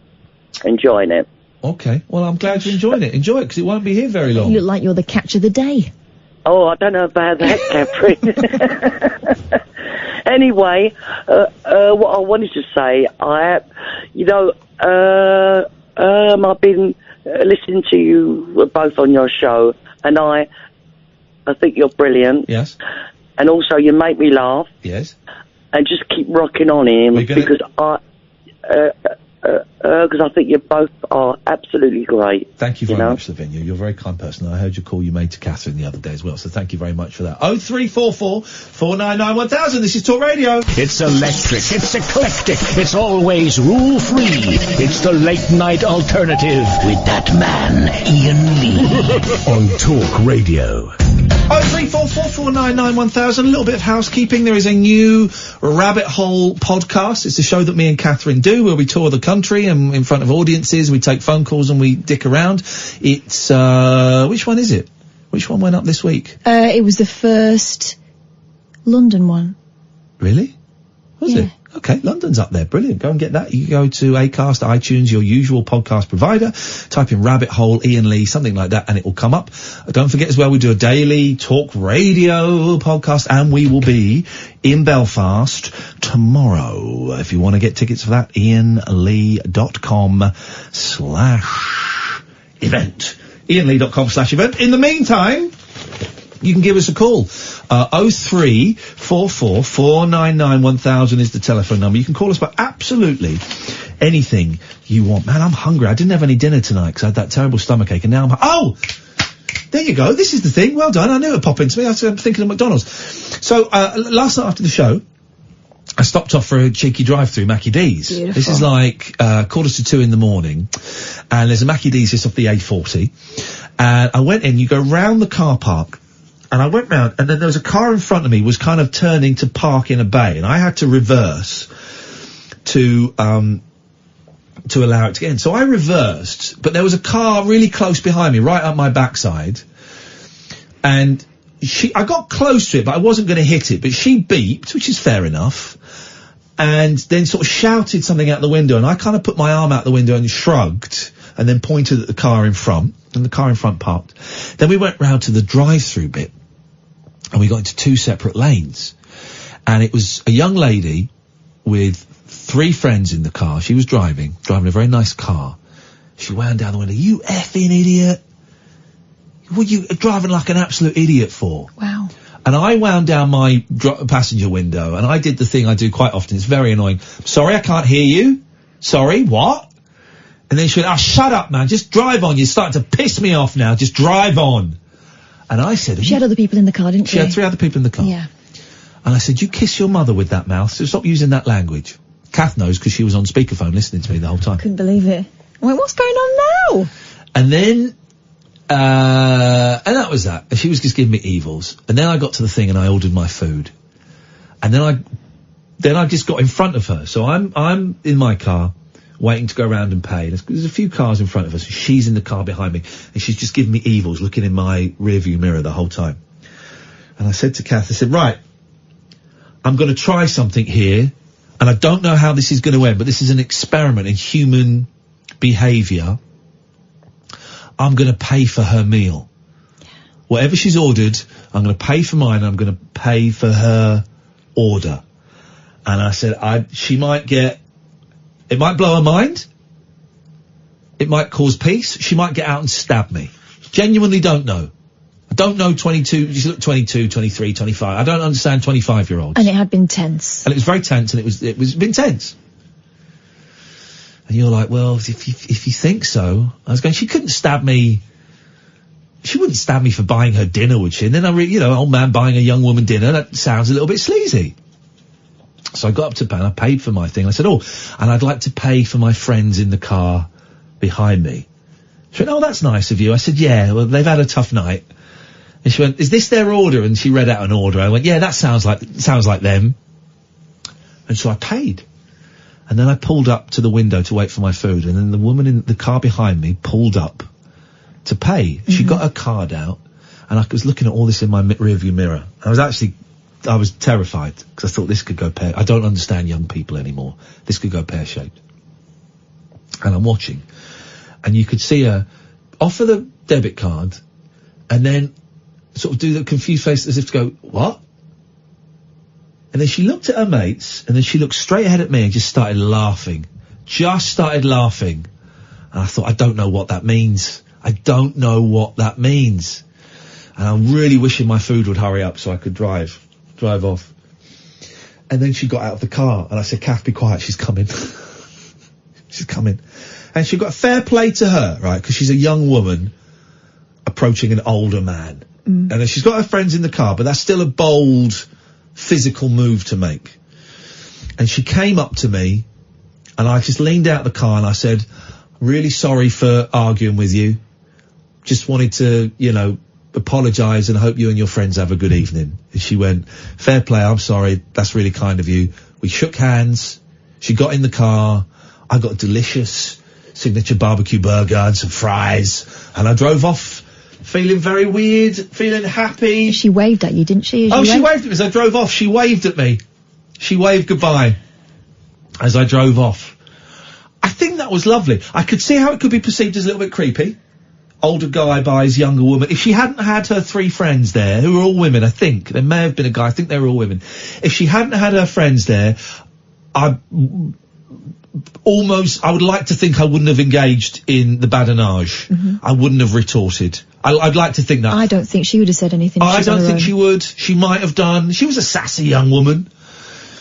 I like to think I wouldn't have, but I can't say for sure that I wouldn't have. But I had clocked that she had those friends. Certainly wouldn't have bought a meal for her, because I think doing that for a woman on her own, that does have some kind of superiority, almost sexual connotation to it that was certainly There's not... a control element that could come into it, That's it. But, it worked.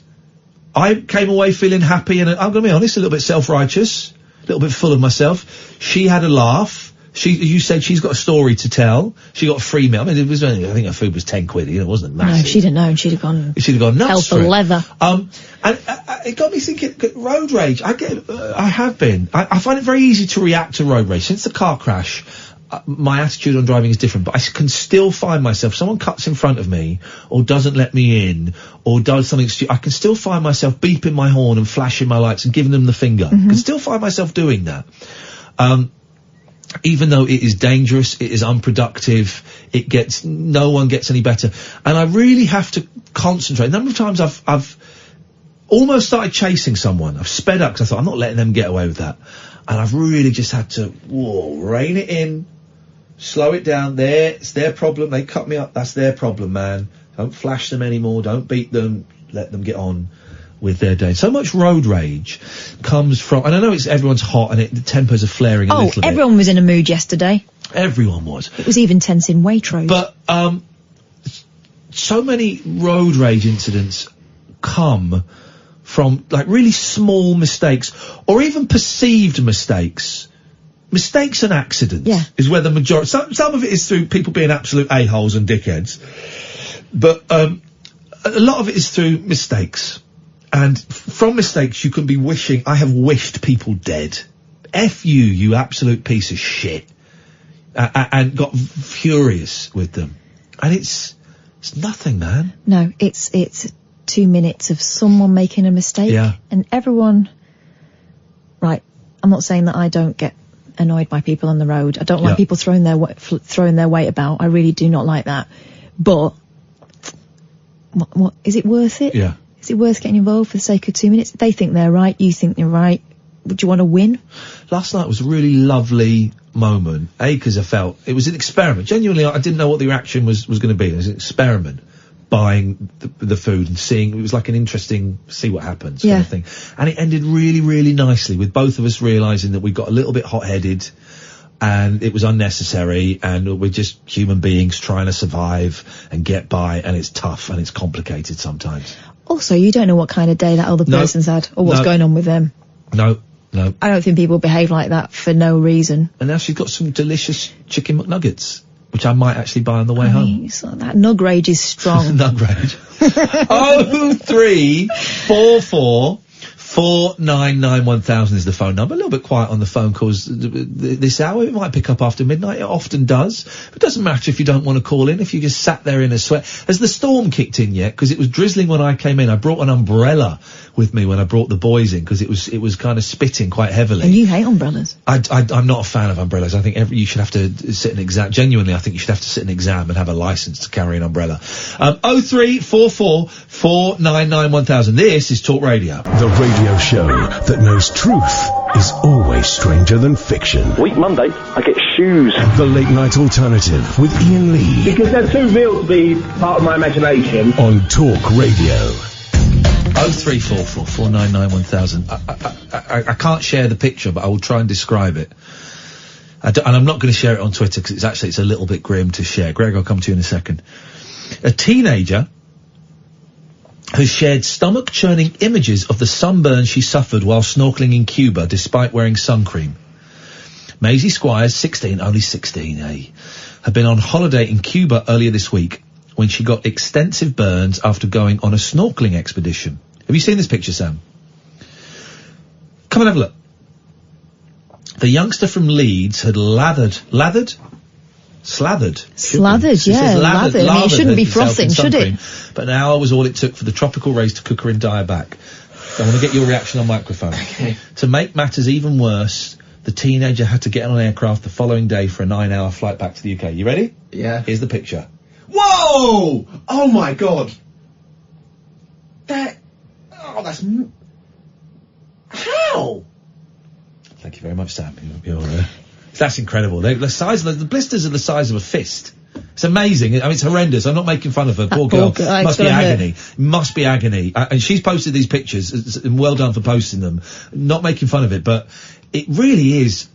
It's horrific. Sam's reaction. It's horrific. Blisters the size of they look like eggs. Fists. Yeah. Poor girl. Poor girl.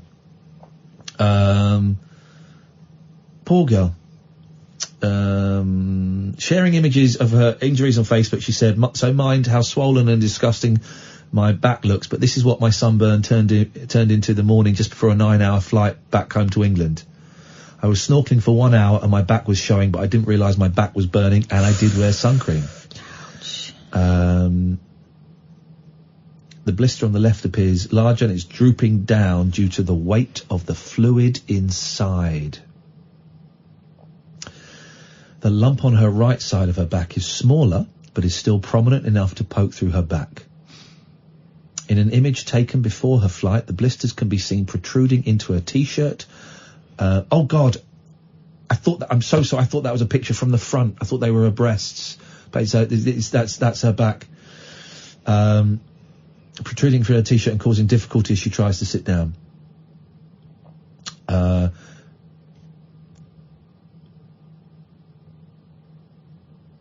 We went to the hospital. This is her dad. We went to the hospital. They put some Sudocrem on it and said to let it take its course naturally. Oh, you're supposed to put cream on burns. The two bigger ones popped when her little sister ran past her on the bus shuttle from the airport and it popped them. Poor girl. Maisie was screaming like hell.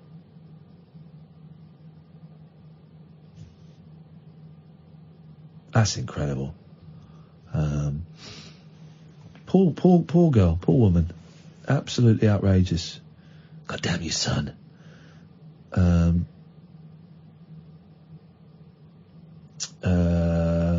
Okay. Well, that's, I mean, it's an incredible picture. I'm not going to tweet it. You can find it if you want to find it. But unbelievable. It's shocking, isn't it? I've never seen anything. It's horrendous, what it looks like. Absolutely horrendous. 0344 499 1000 is the telephone number if you want to give us a call. You'd be very, very welcome. Let's go to Greg. Good evening, Greg. Hello, Ian. Hello, Greg. What caused that blister? The sun. Snorkeling. She was snorkeling in Cuba. Oh, dear. Yeah, exactly. So the lesson, I think the lesson I've from that is, if I got this right, Kath, don't go to Cuba, communist country. I've been to Cuba and I've been snorkeling. That didn't happen. It's changed then since they broke the barriers. Wear a t-shirt. Yes. Yeah. Ay. What you got for us, Greg? Well, I spoke to you last night. Yes. You bestowed upon my head. Yep. The correspondent for Shwaddy Waddy. Ah, yes, excellent. All right, hang on 1 second there. Stay there, baby. Everybody stay there. Hang on a second. Let's see. Here we go. It's time for a Shwaddy Waddy update with our correspondent, Greg. That's Greg. Greg, what have you got for us? Fanny Adams. Sorry? Nothing.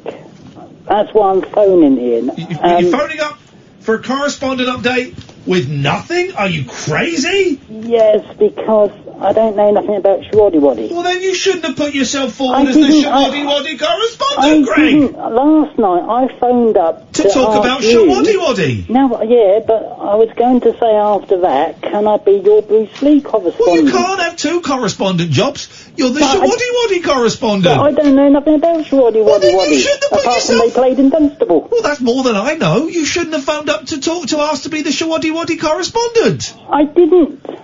Catherine. I've got 38 years of Bruce Lee knowledge. Right, well then you should have asked to be the Bruce Lee correspondent, not the Shwaddy Waddy correspondent. You faded me off. Catherine, can you help, please? Because, Greg, I'm a big fan of Greg. Who was it that brought Shwaddy Waddy into it? Me, but I didn't want to be their correspondent. You should have thought about that before you wielded your enormous power. You've ballsed this up. I haven't. Greg, here's the thing, right? Yeah. Here's the thing. The only way we can do this is if you can find somebody to take the Shwaddy Waddy, I'm saying it wrong now, because the Shwaddy Waddy correspondent role, because that role that's created now, it's in the book. It's in the book, Catherine, it's in the book, it's created now. We can't then leave that blank. We need someone to call in, or for you to find someone who wants to be the Shwaddy Waddy correspondent and take over that before we can even discuss the possibility of you being a Bruce Lee correspondent. Oh God. I know. Don't blame me. You've got yourself into this mess. What are you doing to my head? I'm not doing anything. What are you doing to my voice? You phoned up and we're banging on about Shwaddy Waddy, and clearly, you may not have actually said the words, I want to be the Shwaddy Waddy correspondent. No, I didn't. You may not have done. I don't know. I haven't got time to listen back to the tape. I think you did. Personally, I think you did, but I'm not going to go back and listen to the tapes. Well, actually, right. You was on somebody else's Twitch channel. Yes. A couple of days ago, maybe beginning of a week or something like that. And I was in there, and I said, I've got to phone you up one day when I get the nerves to do it. Yes. To be your Bruce Lee correspondent. Well, then you should have said that instead of saying, Ian, I saw Shwaddy Waddy in concert in Dunstable the other day. It was free, and I would like to be the correspondent. That's how I remember the conversation going, Greg. I may be wrong. I'm only human, Catherine. I'm only human. Sometimes, very infrequently, I make mistakes, but I'm pretty sure that's how it went. does that mean I've got to spend the next 38 years learning about Schwaddy Waddy now? So all my Bruce Lee knowledge, Yep. all gone. I've got to start getting Schwaddy Waddy videotapes. Yeah. Oh, God. That's. God help me. Yeah. Well. Yeah. God help you. Or someone phones in and says, "I'll take the Schwaddy Waddy correspondent gig off Greg, who's now changed his mind." Nigel, he must have a great knowledge of Schwaddy Waddy. Don't think Nigel is sentient enough to be a correspondent for anybody, I'm afraid. Didn't you play the drums for a Schwaddy Waddy at some point? No. Well, stop giving us Schwaddy Waddy facts if you don't want to be the Schwaddy Waddy correspondent. He's giving us facts. Why if I tell you a very secret about Bruce Lee, just between you and me? Okay, sure, I'd love to hear it. Really? Yeah, I'd love to hear a secret about Bruce Lee. You're probably the only one who would know what I'm going to go on about. Okay, tell us this Bruce Lee secret. The Game of Death footage. Yeah. You know where it starts? Yeah. As sort of no beginning where they're all walking up to the stairs. Yes. But I know where that bit is. It's supposed to be lost to the Ravages of time. Yeah. But I know who's got that. Who's got that? I can't tell you. But I could. Well, I'll give you a clue. It's one of the people who's in the scene who's given it. Danny Nosanto. There you go. Right, okay. That's great. And if you were the Bruce Lee correspondent, that's exactly what we want from it. But unfortunately, I mean, maybe somebody from Schwaddy Waddy's got it in. Here's the thing, right? If someone phones up and says, "I want to be the Schwaddy Waddy correspondent," I'll take it off Greg. Then I didn't. If somebody phones up and says they want to be... Yeah, but I didn't. Okay, well, that's what you say. Let's agree to disagree on this. Okay. Well, so, if someone phones up like you did and say, I will be the Schwaddy Waddy correspondent, then that's fine. Then they will take that role, and then you're that role, and then we can talk about Bruce Lee. Here's the thing, though, Greg. Yeah. If someone phones up and says they want to be the Bruce Lee correspondent while you're still the Schwaddy Waddy correspondent, then you've got a problem. They wouldn't have my knowledge, would they? Would they send you a book? No. It's not about bribery. I'm not corrupt. I know you're not corrupt, but I can't do Schwaddy Waddy. The Queen, I quite like Queen. Okay, but you don't like I can hear you scratching at the bottoms of barrels. Testicles. Yeah, sorry about that. I look forward. Let's Greg, listen. Let's just see how it plays out. Don't you worrying over the weekend about it. I haven't slept last night. I couldn't sleep last night knowing that you'd made a mistake asking to be the Schwaddy Waddy correspondent. I didn't. Okay, all right, Greg. Okay. You need to have a long, hard look at yourself. I will scratch. You got to scratch. I'll scratch. Yeah. Don't worry about it over the weekend. Let's talk next week. Let's see where we are. Okay. Thank you, Ian. I appreciate your thanks, and I take them. I just hope I can sleep tonight. I wish you. I better start studying. I wish you the best of luck. What was Schwaddy Waddy's biggest hit? Under the Moon of Love. And that was your Schwaddy Waddy correspondent update on a Friday night with Greg. Thank you, Greg. He's great. He's one of the best correspondents we got. That guy. Love it. He knows his stuff. He knows his Schwaddy Waddy. 0344 499 1000 does that count as bullying? Pretty close. I think you'd have to ask him. Okay. Greg, does that count as bullying? Sorry. Thank you. Okay, I accept your apology. This is Talk Radio. The Late Night Alternative with Iain Lee on Talk Radio. We have ways of making you talk.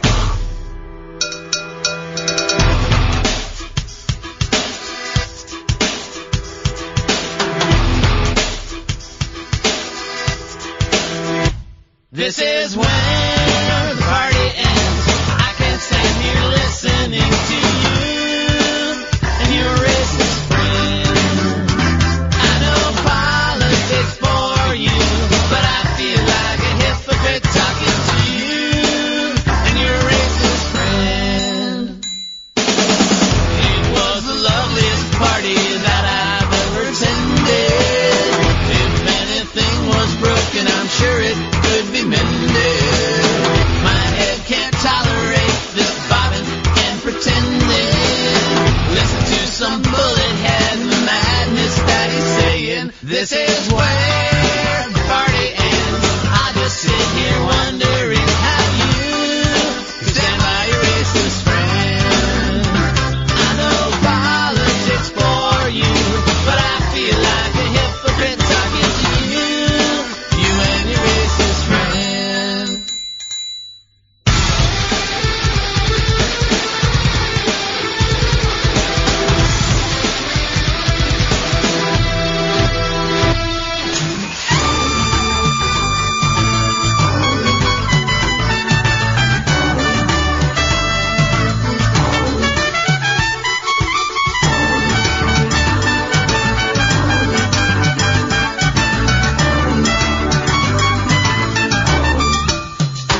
Thank you very much. They might be giants. 0344 499 1000 is the telephone number if you want to give us a call. iPod roulette is an ongoing concern. If anyone wants to challenge me, all you need is an iPod. No one has an iPod anymore. This is an iPod Classic.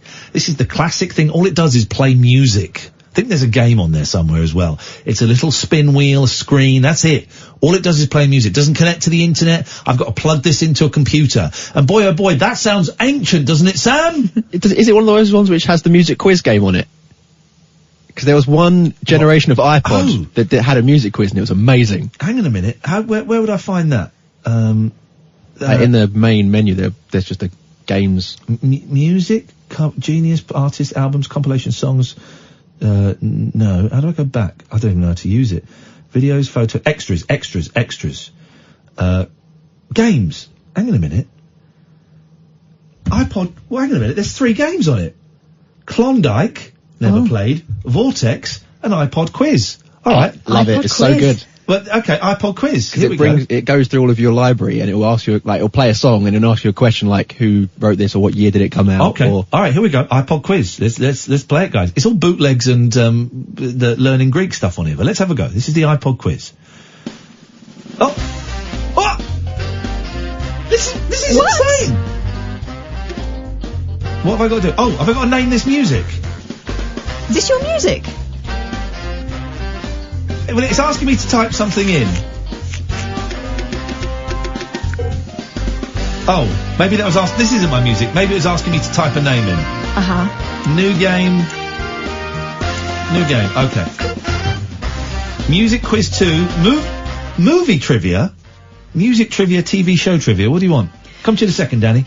Movie. Movie trivia. Okay. This is nuts. Okay. I didn't know there were games on here. This is awesome. Here we go. 2, 1. Which actor played hockey for a team in Burbank, California? Balthazar Getty, Morris Chestnut, Kevin Chapman, or John Travolta? John Travolta. That was wrong. It's Balthazar Getty. Really? An actor? Is he an actor? Which 1992 movie has this as its tagline? Some people make their own miracles. Lorenzo's Oil, Proof, Van Wilder, or With Honours? Lorenzo's Oil. It's got to be, hasn't it? Yeah. Yes, well done. Who is the star of the 2003 movie Elf? Will Ferrell. Yes. Okay.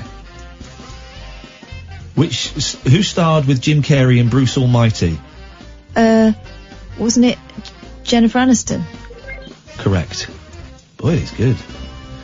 What R&B star plays Zanya in the remake of the Pink Panther? It's Beyonce. This music's not annoying at all either. Why do they call Johnny the Human Torch in Fantastic Four? He's made of fire. Okay. All right. Well, we got this. Let's quit. I want to see what the music quiz is. I thought it would go through my music and quiz me on. Yeah. That's what it should be doing. That's what my old one used to do anyway. Okay. Let's go for... Alright, new quiz. Music quiz. Here we go. This music's getting right on my tits. Round 1, $10 per question. Wow, there's money. Yes. Okay. Here we go. Breakaway is performed by Kelly Clarkson. Yeah. Is that on my iPod? Kelly Clarkson, Breakaway. It's a good song. Is this classic by Frank Sidebottom? Well, unless he's changed his style radically. No. This is great. The artist was John Phillips. Oh, controversial. Is this hit song from this album? It's a picture of Narina Palo. This is the crap I have on my iPod. No, it's not from Narina Palo. The song is from Children at Play. One of these tracks was released in 1982. Do you know which one? I got a feeling. I don't understand what's going on. I don't know what's going on. Guess which of these works of art is from 1997? Well, I can't see them. It's not the Beach Boys album 1968. It was Boyzone. Why is Boyzone on my iPod? Well, okay, here we go. Says everyone. I don't know what Boyzone's doing on there. Let's go to Danny. Good evening, Danny. Hello, Hello, Ian. Hello, Danny. Oops, Danny. Oops, Danny. Oops, Danny. Oops. I was just singing that very song. It's a great song. It's a great song. What can we do for you? I heard you moaning about your official correspondence and the fact that they're not being in touch. Sorry. Literally not what we said, but well done for calling. Well, on the Twitter one, I'd like to resign my commission as the Twitter correspondent and take up the one as Bruce Lee if possible. Whoa! This is outrageous!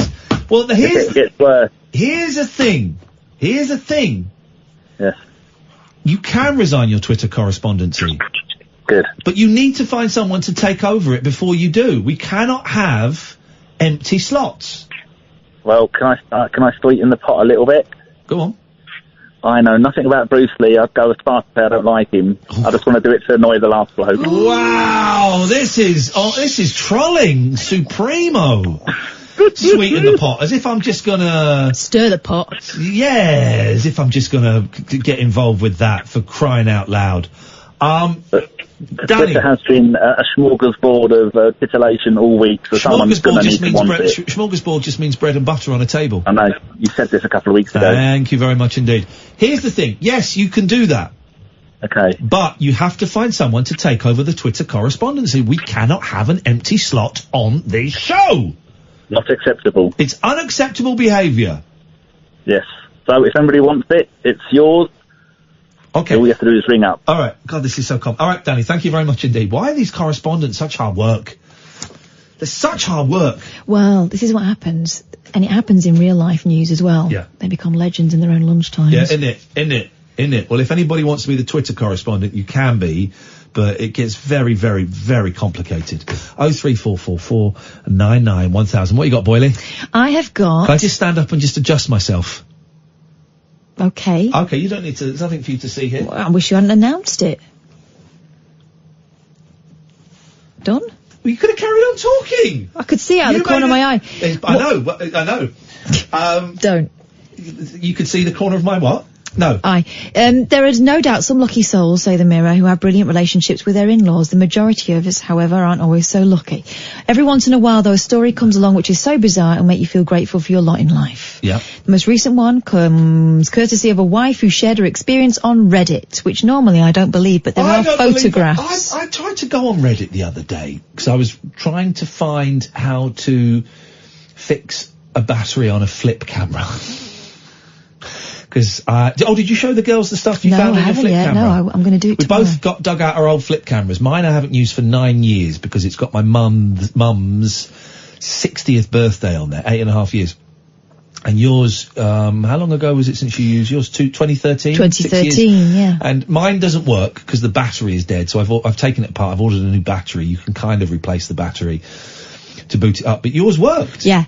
And you found footage of your kids as little ones at Christmas. Christmas, yeah. Magic. You found actual... It was treasure. Treasure on there. Stunning. And yeah, my youngest talking with the same mannerisms she has now, but maybe just a bit more cutesy-wootsy and, high-pitched. And she was just a little podge. She was gorgeous. I saw someone filming with a flip camera the other day and I just didn't know what... I loved mine back in the day. But the thing is that they're not as good quality as the cameras you've got on your phone now. No. But back then my phone didn't have a camera. No, of course not. And a couple of years before that, you'd have had a big suitcase. I did have one. I had a little camcorder for a long time. I had a couple of camcorders. I got through those quite a lot. They broke quite easily, yeah, didn't they? I've still got loads of those little tapes. Those little mini tapes. I don't know what they're called. But the thing is, when I used the camcorder and the flip, I used to make CDs out of them. I used to make DVDs out of them. Yeah. Now they're all on my phone, I never make anything with them. It's tempting at some point. If I had 6 months off, which who knows, that may happen at some point soon, just get all those videos and put them somewhere, do something. I used to send them to my gran, you see, because she didn't see the children very much. So that gave me an impetus to do it. But now it's like, WhatsApp it to my dad and that's the end of that. Anyway, so Reddit. Yeah. This is what she's saying. I was staying at my husband's parents' house visiting his family in hometown, she explained. This was the first time I've ever stayed with them at their house. Everything was fine until I found out my father-in-law is practically a nudist. I saw him watching TV without clothes on when I came home from my dinner with my husband. We're not sure why her husband didn't clue her in before their stay or any point in their relationship for that matter. She continues, the tip of the iceberg was after his shower. He's just walking around the house naked to the laundry room. He's not even wearing a towel. Who's this? Sorry. Her father-in-law. Okay. And she's a grown woman. She's not a child. No, she's his wife. She's the daughter-in-law. She's his wife. She's gone back to her dad, her husband. But she's not the father-in-law's wife. No, Start again. She's his daughter-in-law. Start again. I'm going to pay attention to it this time, because I wasn't before. That was disrespectful. It's disrespectful to me, actually, more than anyone. Wife. Hang on a second. It was disrespectful to me more than it was to anyone else, because I wasn't allowing myself the opportunity to learn and to hear. Just be quiet. I wasn't allowing myself the opportunity to learn and grow as a human being, because what Kath says now might actually be interesting. You never know. There's a first time for everything. Wow. So, please. So what I'm going to do, dear listener, and this is a lesson you can learn as well, as I learn along with Lee, I am going to be quiet. I'm going to sip my cool, refreshing water. I'm going to listen to my good buddy, I'm so sorry, I forgot your name again. Catherine Blale, and hear what she has got to say. This is going to be good. Yeah. I look forward to it, Catherine. Okay, here we go again. Cheers, over to you. From the top this time nice and slowly. A wife shared her experience on Reddit. Still with me? Flip cameras. No, we've done that bit. That's why we were talking about them. Yes. That's where I went to work to learn how to fix it, what the problem was. The problem was... Did you sort it out in the end or not? Not yet. The problem was that if you leave the mini flip cameras too long, the battery gets so flat you can't charge it up again. But I found out how to replace the battery. Okay, good. I was staying at my husband's... Can we do this? I've got to do the adverts. I want to give you the full crack of my whip. I want to give you my full crack. That sounds inappropriate. Yeah. I want to give you my full whip crack. So what I'm going to do, if that's all right, if this is all right with you, and if it's not all right, just tell me. So I'm going to ask Sam to play the adverts. Then when we come back, I'm not even going to say a thing. Promise? You have my word of honour. Not one thing. And you're just going to come back. Silencio. Just silence. Nothing. You're going to come back. You're going to pick up. You're going to start the story. Yeah. And we are, unless of course we get any calls. If we have any calls, I will have to prioritise. It is a phone-in show. So 03. It's also talk radio. You won't let me talk. Actually, you're doing quite a bit of talking just there. Those are words. I heard them. 0344 499 1000. If we get any calls, we'll take them straight to air, Sam, so you have a little rest. 0344 499 1000. If we have any calls, we'll take those. But if we don't, I'm not saying a thing. Catherine? Hello? Yeah. I'm not saying a thing. Still talking. Because I'm explaining what's going on. I heard it. I heard the beginning bit. All right, what's going on then? What's going to happen? We're going to go to the adverts now, and then you're going to shut up. And I'm going to read them the story. Unless you can find any excuse to butt in. Unless we get some... What's rattled your cage? There's air escaping from you. Have you got a hole? Are you punctured? In a way, yes. Okay. 0344 499 1000. In this show we like to prioritise calls, not co-hosts' egos. Wow. This is... I hope you get Rainbow George for that. This is the late night alternative. When we get back, we may hear Catherine's story, and I will not say a word. And I'm really, really, really got my fingers crossed for her, because she's built this up quite a lot. I'm worried that she's built it up a little bit too much here, but that was her choice, nothing to do with me. Catherine. Hello? Yeah. You all set? So you know the score? Do you want to go through it just once? I'm fine. Sure? Mm-hmm. Sam? Hit those ads. The radio show where the owls are not what they seem. Do you or have you ever watched Twin Peaks? The late night alternative with Iain Lee. We could be dreaming and meeting each other in our dreams. On Talk Radio.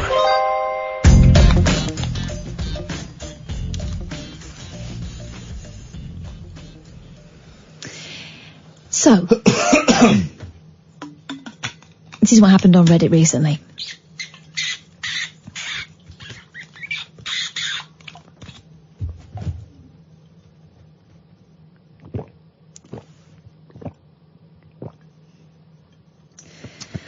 A wife shared her experience on Reddit.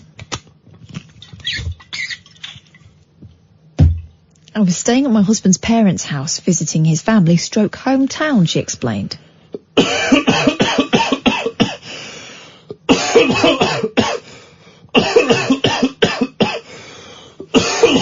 This was the first time I've stayed with them at their house. Everything was fine until I found out my father-in-law is practically a nudist. I saw him watching TV without clothes on when I came home from dinner with my husband.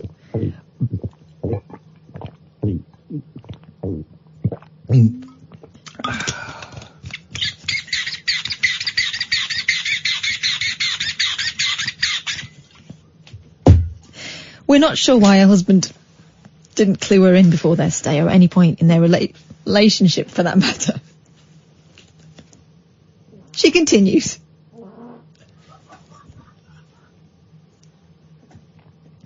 The tip of the iceberg, which I think I could see from here, was just after his shower he's walking around the house naked to the laundry room. He can't even wear a towel. I told my husband I found this to be very inappropriate. Her comments did not go down well with her husband, simply saying his behaviour was very common of him. I told my father-in-law I found it disrespectful that he can't wear clothes around others. This led to an argument where he kept responding with, it's his house and he can do what he wants. I said, I'm done, and I booked a hotel for the night and changed my flight home. And my husband told me I was overreacting and he didn't support me. At the time of writing, the wife added that she was back home in California while her husband was still at his parents'. So, who's in the wrong? Responses were divided, with some saying the father-in-law should have covered up. It's not as if he's going to die by wearing some underwear for a few days, one person pointed out. Many others thought the husband was the villain of the piece for never having told his wife about his dad. Wow, your husband really should have warned you that his dad's a nudist. He's the real asshole of this story, someone else weighed in. Then again, some people thought the wife completely overreacted. For God's sake, it's just a penis. Not a BDSM torture house, a bunch of guns and swords adept, or a religious conversion house, read one comment. So, whose side are you on? Oh.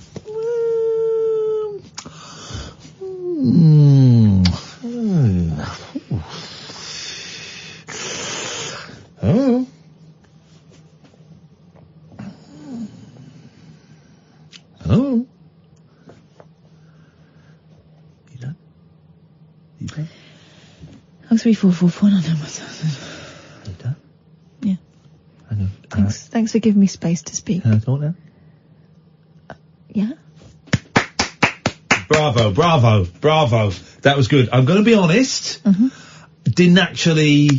I didn't get to hear it myself. Yeah. I was thinking about a film that I really want to watch. Which I'm hoping they've got it on the hotel channel tomorrow. I'm going to watch it. It's a porno.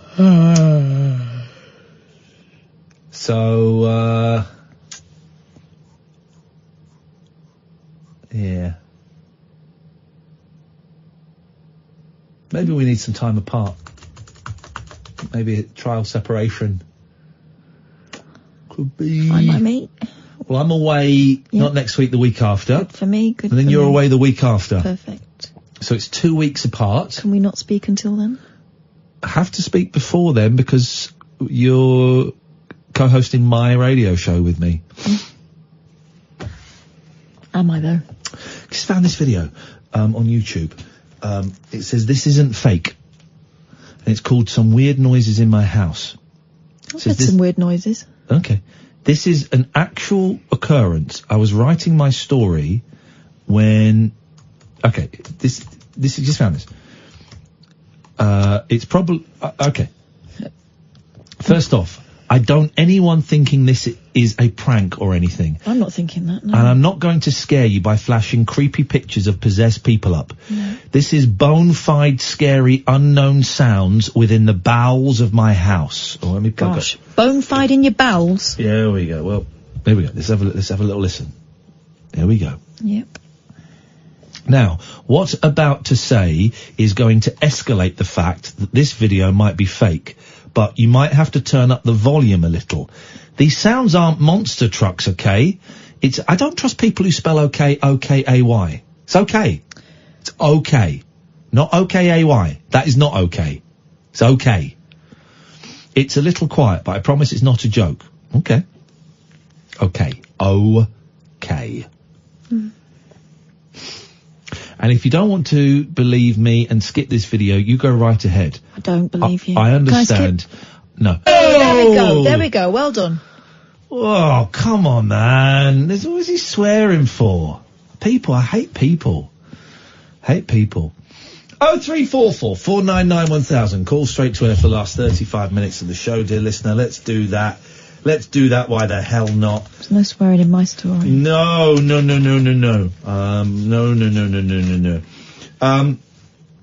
A woman lived with her dead mother for 3 years after embalming her body in salted road grit.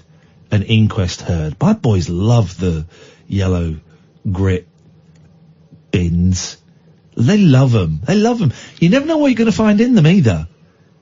Obviously grit, but quite often bits of trash as well that people have put in there, which I think is naughty.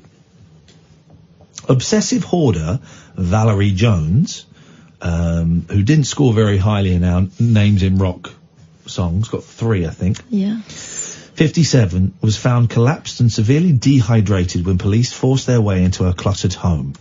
But there was so much rubbish in the house,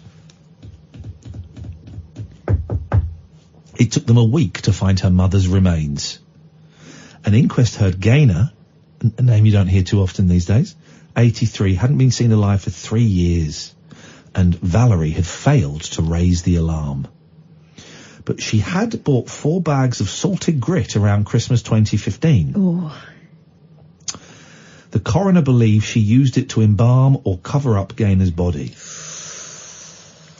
The pair moved into the country cottage in Abereron, Ceredigion, in 2012. Let's just take this call. Hello, caller, you're on line 1. You're on the right wireless. Hi, guys. Hello. Hello, can you hear me? Yes. Then why did you say hello again? Because I didn't hear what you said. Why are you being so, why are you being so aggressive? Well, I actually wanted to call up and ask you something nice, actually. Away you go, sir. Do you fancy a bun? I'm going to pass on tonight, but maybe let's chat about it next week. How about Catherine? No. I've already got one. Thank you very much, caller. I appreciate that. Very kind. Our callers are great at offering gifts and bringing things and all kinds of stuff. 03444991000. The pair moved into the country cottage in 2012. It had no running water or electricity and was described as uninhabitable. Detective Constable Caris Sisto said that when Valerie woke up in hospital, she said she could not remember her mother's death and gave the impression she was still alive. Valerie suggested she understood one of salt's uses was preservation. This is a sad story. Yeah, someone's not well. Yeah. DC Sisto added the mother's body was found under a layer of rubbish and tarpaulins. She could only be identified by her DNA, and the cause of her death remained a mystery. Recording a narrative verdict, Coroner Peter Brunton said there were many uncertainties, but he was confident there was nothing sinister about Gaynor's death. He added, on the balance of probabilities, Gaynor Jones died of natural causes, and her daughter took measures to embalm or cover up her mother's body because she was unable to report the death to authorities. He said Valerie was being cared for at a mental health unit and it was not in public interest to charge her with a crime. You do wonder, there are so many people, this woman's in her 57, so many people, obviously we will have people that we might be thinking of in their 50s and 60s who are perhaps not as equipped to exist in the outside world and are looked after by parents. And once those parents die, the parents have done their best they can and looked after them throughout their life, but they have made no provisions for them after they die. And they are not on the radar of anyone. Yeah. And we've had experience on this programme of trying to get help for those people. And I remember one particular instance, one of the council spokespeople was kind of being a bit snarky with me. Yeah. Saying, you want me to institutionalise this person? Is that what you're saying? I said, no, but could you get them assessed? Oh, so you're saying that they can't cope then? You're saying that I was saying, no, I'm asking you. I'm saying I'm worried about someone. Could you go and see if they're all right? Yeah. But it was kind of the finger of blame went on me for suggesting that someone, for making a judgment about someone and not being a professional. Yeah, yeah. So it wasn't even as if, there wasn't a curiosity there. No. It was kind of, well, they're not on our list, and that's the end of that. And that's the end of that, guys. And you're not a professional. Let's go to line 1. Hello, line 1. You're on the wireless. Hello? Hello, that's you. Oh, hello, it's Christina again. Hello, Christina again. Hello, sorry, no, this is quite, poignant for me. I grew up with, my mum was a hoarder. Ah, okay, go on. So, yeah, I grew up in a house where, nothing was ever thrown away. Like, things like yogurt pots, we'd eat yogurt and it would be washed out and kept on the side. Yeah. Or, you know, milk bottles, you know, remember the tops of those? You used to collect those. The silver foil tops, yeah. Yeah. So what was your so this was when you were growing up as a kid, you lived in this? Yeah. So what, describe your house, because we have images of hoarders where it's you can't move anywhere in the house. Was it as bad as that? No, it was terrible. Oh, mate. We couldn't have friends round or anything. It was, At what age did you start to think maybe this was not normal behaviour? I think around 13, 14, I got a bit embarrassed because my friends would come over. Yeah. Oh, no, it was when I started going to my friends' houses and seeing Right. they're all clean and nice and lovely. Yeah. But yeah, on lounge, literally, there was no floor space or anything. Wow. You know, TV magazines that you used to have, where you used to circle, like, the programmes you wanted to watch? They would all be kept. Literally nothing was thrown away. And when I was older... Why was she doing it, Christina? Did you ever find out? Well, yeah, I think so now. It turned out that she had a daughter when she was 18, which my granddad made her give up. Wow. So I think that's why she could never ever... So it was kind of I've given something away that I didn't want to, so I'm going to control everything and never give anything else away. Yeah, exactly. Poor woman. Yeah, it was horrible, because I used to try and help her out and say, look, Mum, you don't need that. So I'd do a tidy up of the house, but literally in the, you know, the big old black bins that you have. Yeah. She'd drag it all back in the house. Yeah. Is Mum still with us? Mum was homeless for 8 years, and she was found. She's now in a home, and as soon as my granddad realised that, he passed away 4 days later. Ay. Do you, gosh, what a complicated life you've had, Christina. Yeah. No, you have. I don't, you know, genuinely, what a complicated life. How are you? Well, you know what I'm like. I'm trying to be a comedian, and I've got bipolar. Right. Yeah, I'm just trying to get on with it. Now I've got a court order for her to sort out finances, because my granddad got £5 million worth of property. Sorry? Blimey. But he put my nan in a home, met a new lady. Yeah. That pretty much all goes to her. My mum's in a home now. Do you see your mum? I can't. I really can't. My sister walked past her on a park bench about 3 years ago and couldn't even talk to her. I used to be able to deal with it, but now it's just a bit... Why, and I'm not in any way judging you, at all. Why can't you talk to her? Because it was always me dealing with everything. Back when it was going on, when she was the hoarder, and she wasn't very well, my granddad said I would be the one that would have to section her, and my sister didn't want me to do it.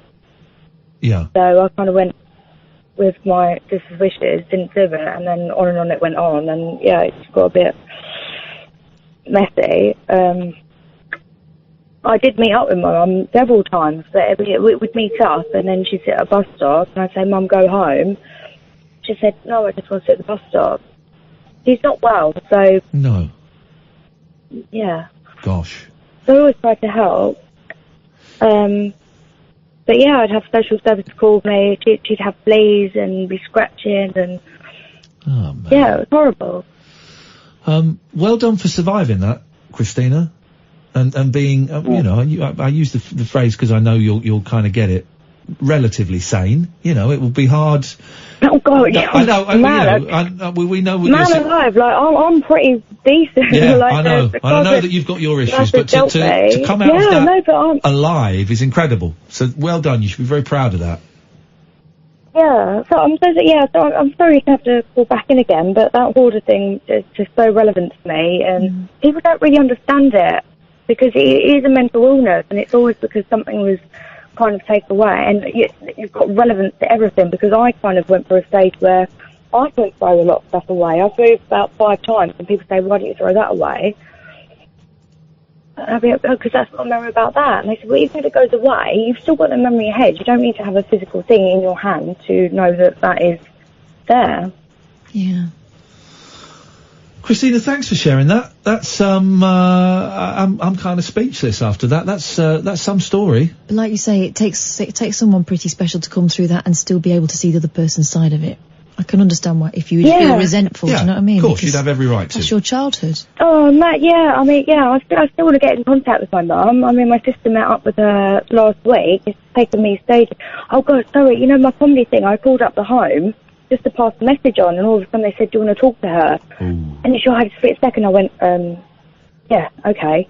I was on hold for 4 minutes, and I thought, should I hang up? And all of a sudden I spoke to her, and it was like, I just wanted to let her know that I never keep calling you up about his comedy thing, but it's just a big point in my life. And you can call us up about anything, when I told Christina. her, she didn't really, but she's always championed me as being a funny one. Like growing up, I was always a funny one.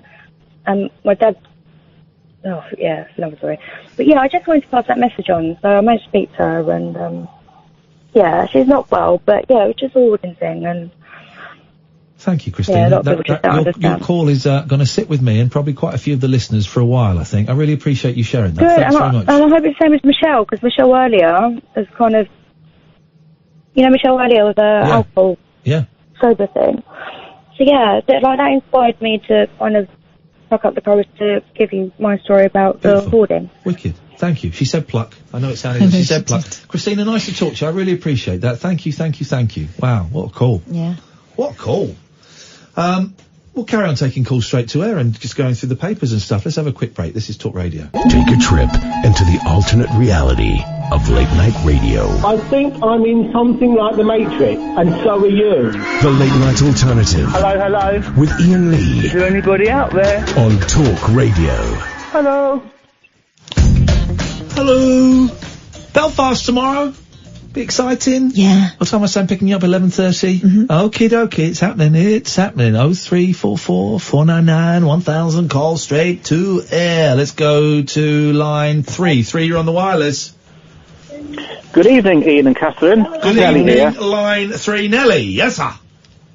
Hello there. I'm calling you live from Kendal Calling Festival, where it's very, very wet. Oh, beautiful. What? Who's on? Who's so, playing right now? Well, we've just got back and finished seeing Nile Rodgers and Chic, who are absolutely excellent.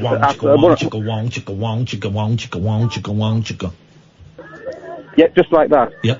About an hour and a half of songs, flawless, didn't put a note wrong. And then the amount of songs that were like, I mean, he played songs out from like Madonna's, Madonna stuff, some Bowie stuff that he was co-writer on or produced, and the body of work was just quite, I mean, an incredible body of work, really. But yeah, a great live show. Badly Drawn Boy was seen, Reverend of the Maker, so some good bands to come tomorrow and Sunday as well. So who have you got to come? Doves, Manic Street Preachers, who I know Catherine doesn't like. Okay. We've got a couple of tribute acts. If you tolerate this shit, then your children will be next. We'll be next. That's the one, yeah. That's actually quite a good song. But my mates are doing a barbecue at the minute, and we've got like a few tents together under like little sort of 1 canopy o'clock in the thing we've morning. got going on. Barbecue. Mm-hmm. Yeah, but I've come away because there's a random man just turned up. So I've sit down with him. Is he high on drug? Is he taken drug? Well, he says he hasn't. I think he's just had a lot of drink, and he's sort of I think he's a bit lonely, but I just don't want him there. He's after your meat, Nelly. Unlucky. Yeah, he wants your sausage. He wants to get his hand on your sausage.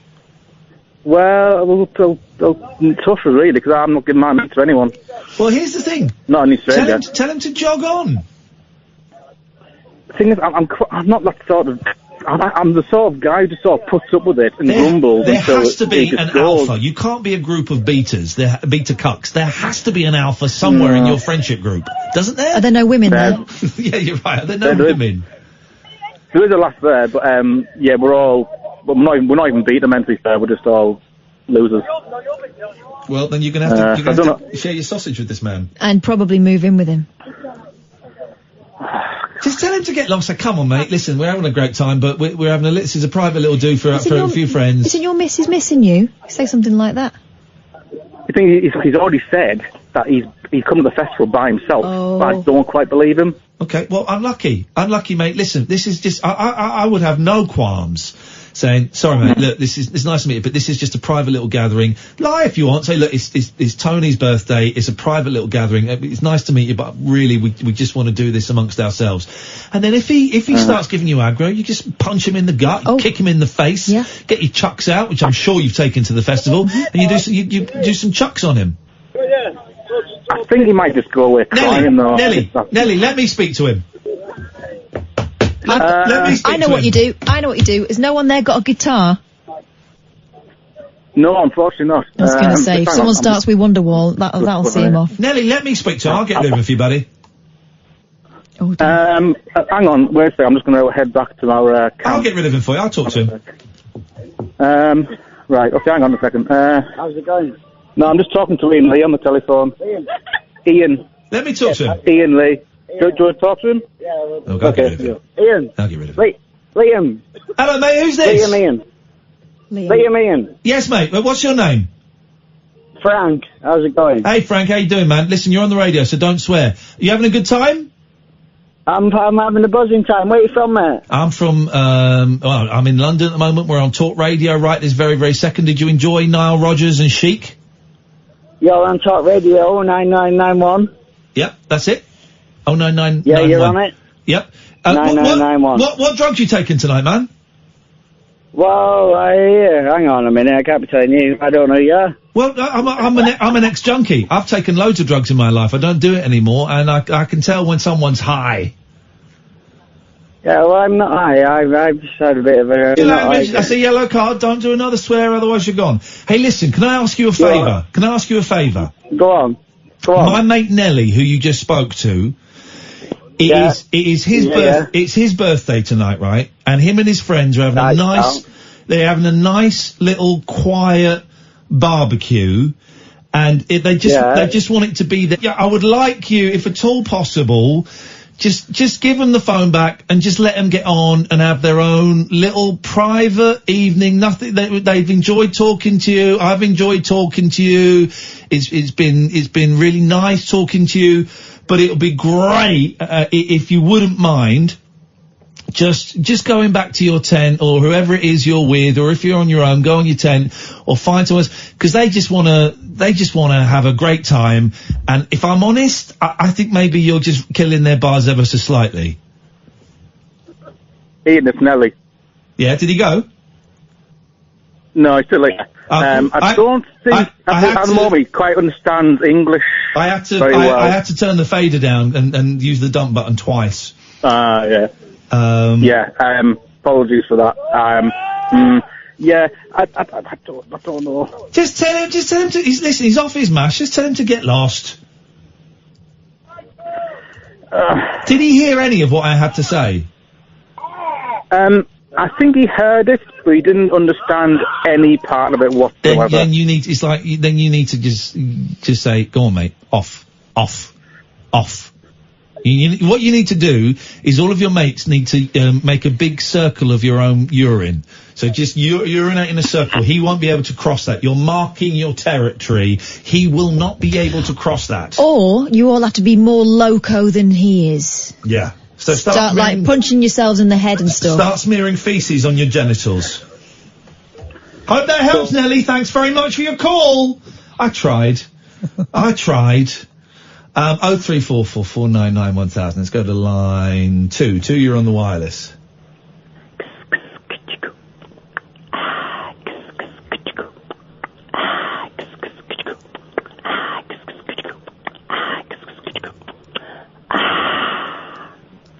Thank you very much indeed. 0344 499 1000. Let's try line... I'm getting quite a few calls now. Let's try line 6. Good evening, line 6. Hello? Hello? That's you. Hi. You're on the radio. I've phoned you up before, it's Josie. Hello, Josie. Yeah, I kind of zoned out of social media for a few days. Well done. You must feel great. And then, yeah. But then I decided to go on it tonight, and it seems you've caused a bit of a...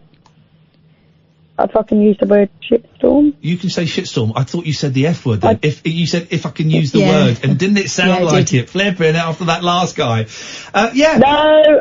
All I'm doing is exercising my free speech, Josie. That's all. And some people have got very upset. I know. But yet not one of them phoned up to have an actual like, conversation with me about it. It was like, read the comments, and I'm reading through the comments going, yeah. But it's really hard because I'm used to, when I ring in, I normally can hear you on the phone. Oh. That's because we didn't answer you, because we're going straight to air. It's a slightly different setup. I know, this is it, and I've kind of lost, because I haven't listened for a few days, because I zone out of everything, like radio, because I don't have TV. Oh, good for you. Well, this is great. This is a good little technical digital detox.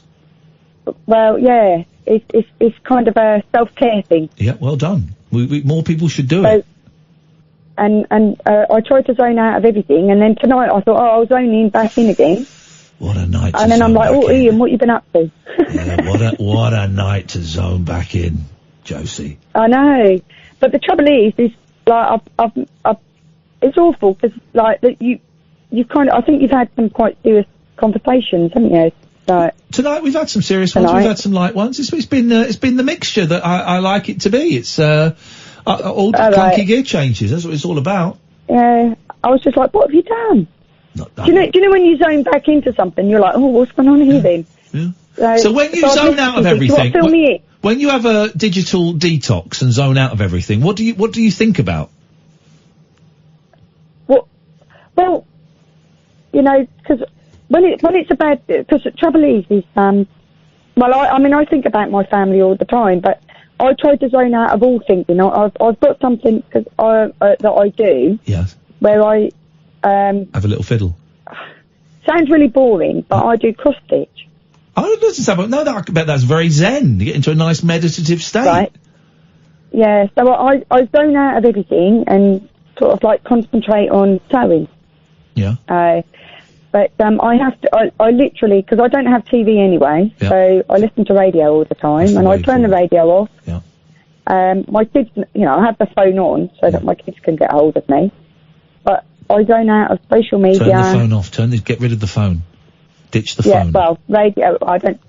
But I can go back, but you have to stop yourself. But you can't do that sort of thing, can you? So. No. Because obviously you work in media. Well. I'm certainly planning on not using my phone much when I'm in Rome in a couple of weeks. My boys, I'm going to take it out with me so we can take some pictures. But that's it. I'm not going to be tweeting too much. If you see me tweeting too much, Catherine, please send me a text. Tell me to get off Twitter. I joined Twitter. Is it Twitter? I joined that. Yeah. And my kids took me off it. Good. It's an awful place. They said it's too nasty. You're not allowed on it. I wouldn't want my mum on Twitter. Imagine getting your mum on Twitter. God, dear God. No, thank you. No, thank you. Well, Josie, listen, it's good to have you back. I'm going to go because we've got a few more calls coming in and we're getting to the end of the show. Thank you for that. Let's go to line 3. Line 3, you're on the wireless. Listen, right, I don't listen to this station. And I turned it on. I was like, what? What? What are you talking about? You're like Nick Robinson, Robert Peston and Andrew Marr all rolled into one blatant half-licking. He must have a giant tongue like that. He's like, can I take you out on a date? Candlelit dinner, me and you. On a soiree, I just touch could I touch you? Could I just touch your skin? Ian, you filthy git! Can't believe I just heard that shit! Shut up! He's dead! I'll just tune in! Never again! Don't know about you. Thanks very much for your call. He makes a good point. He makes a good does. point. I didn't hear any of that, but I'm disgusted.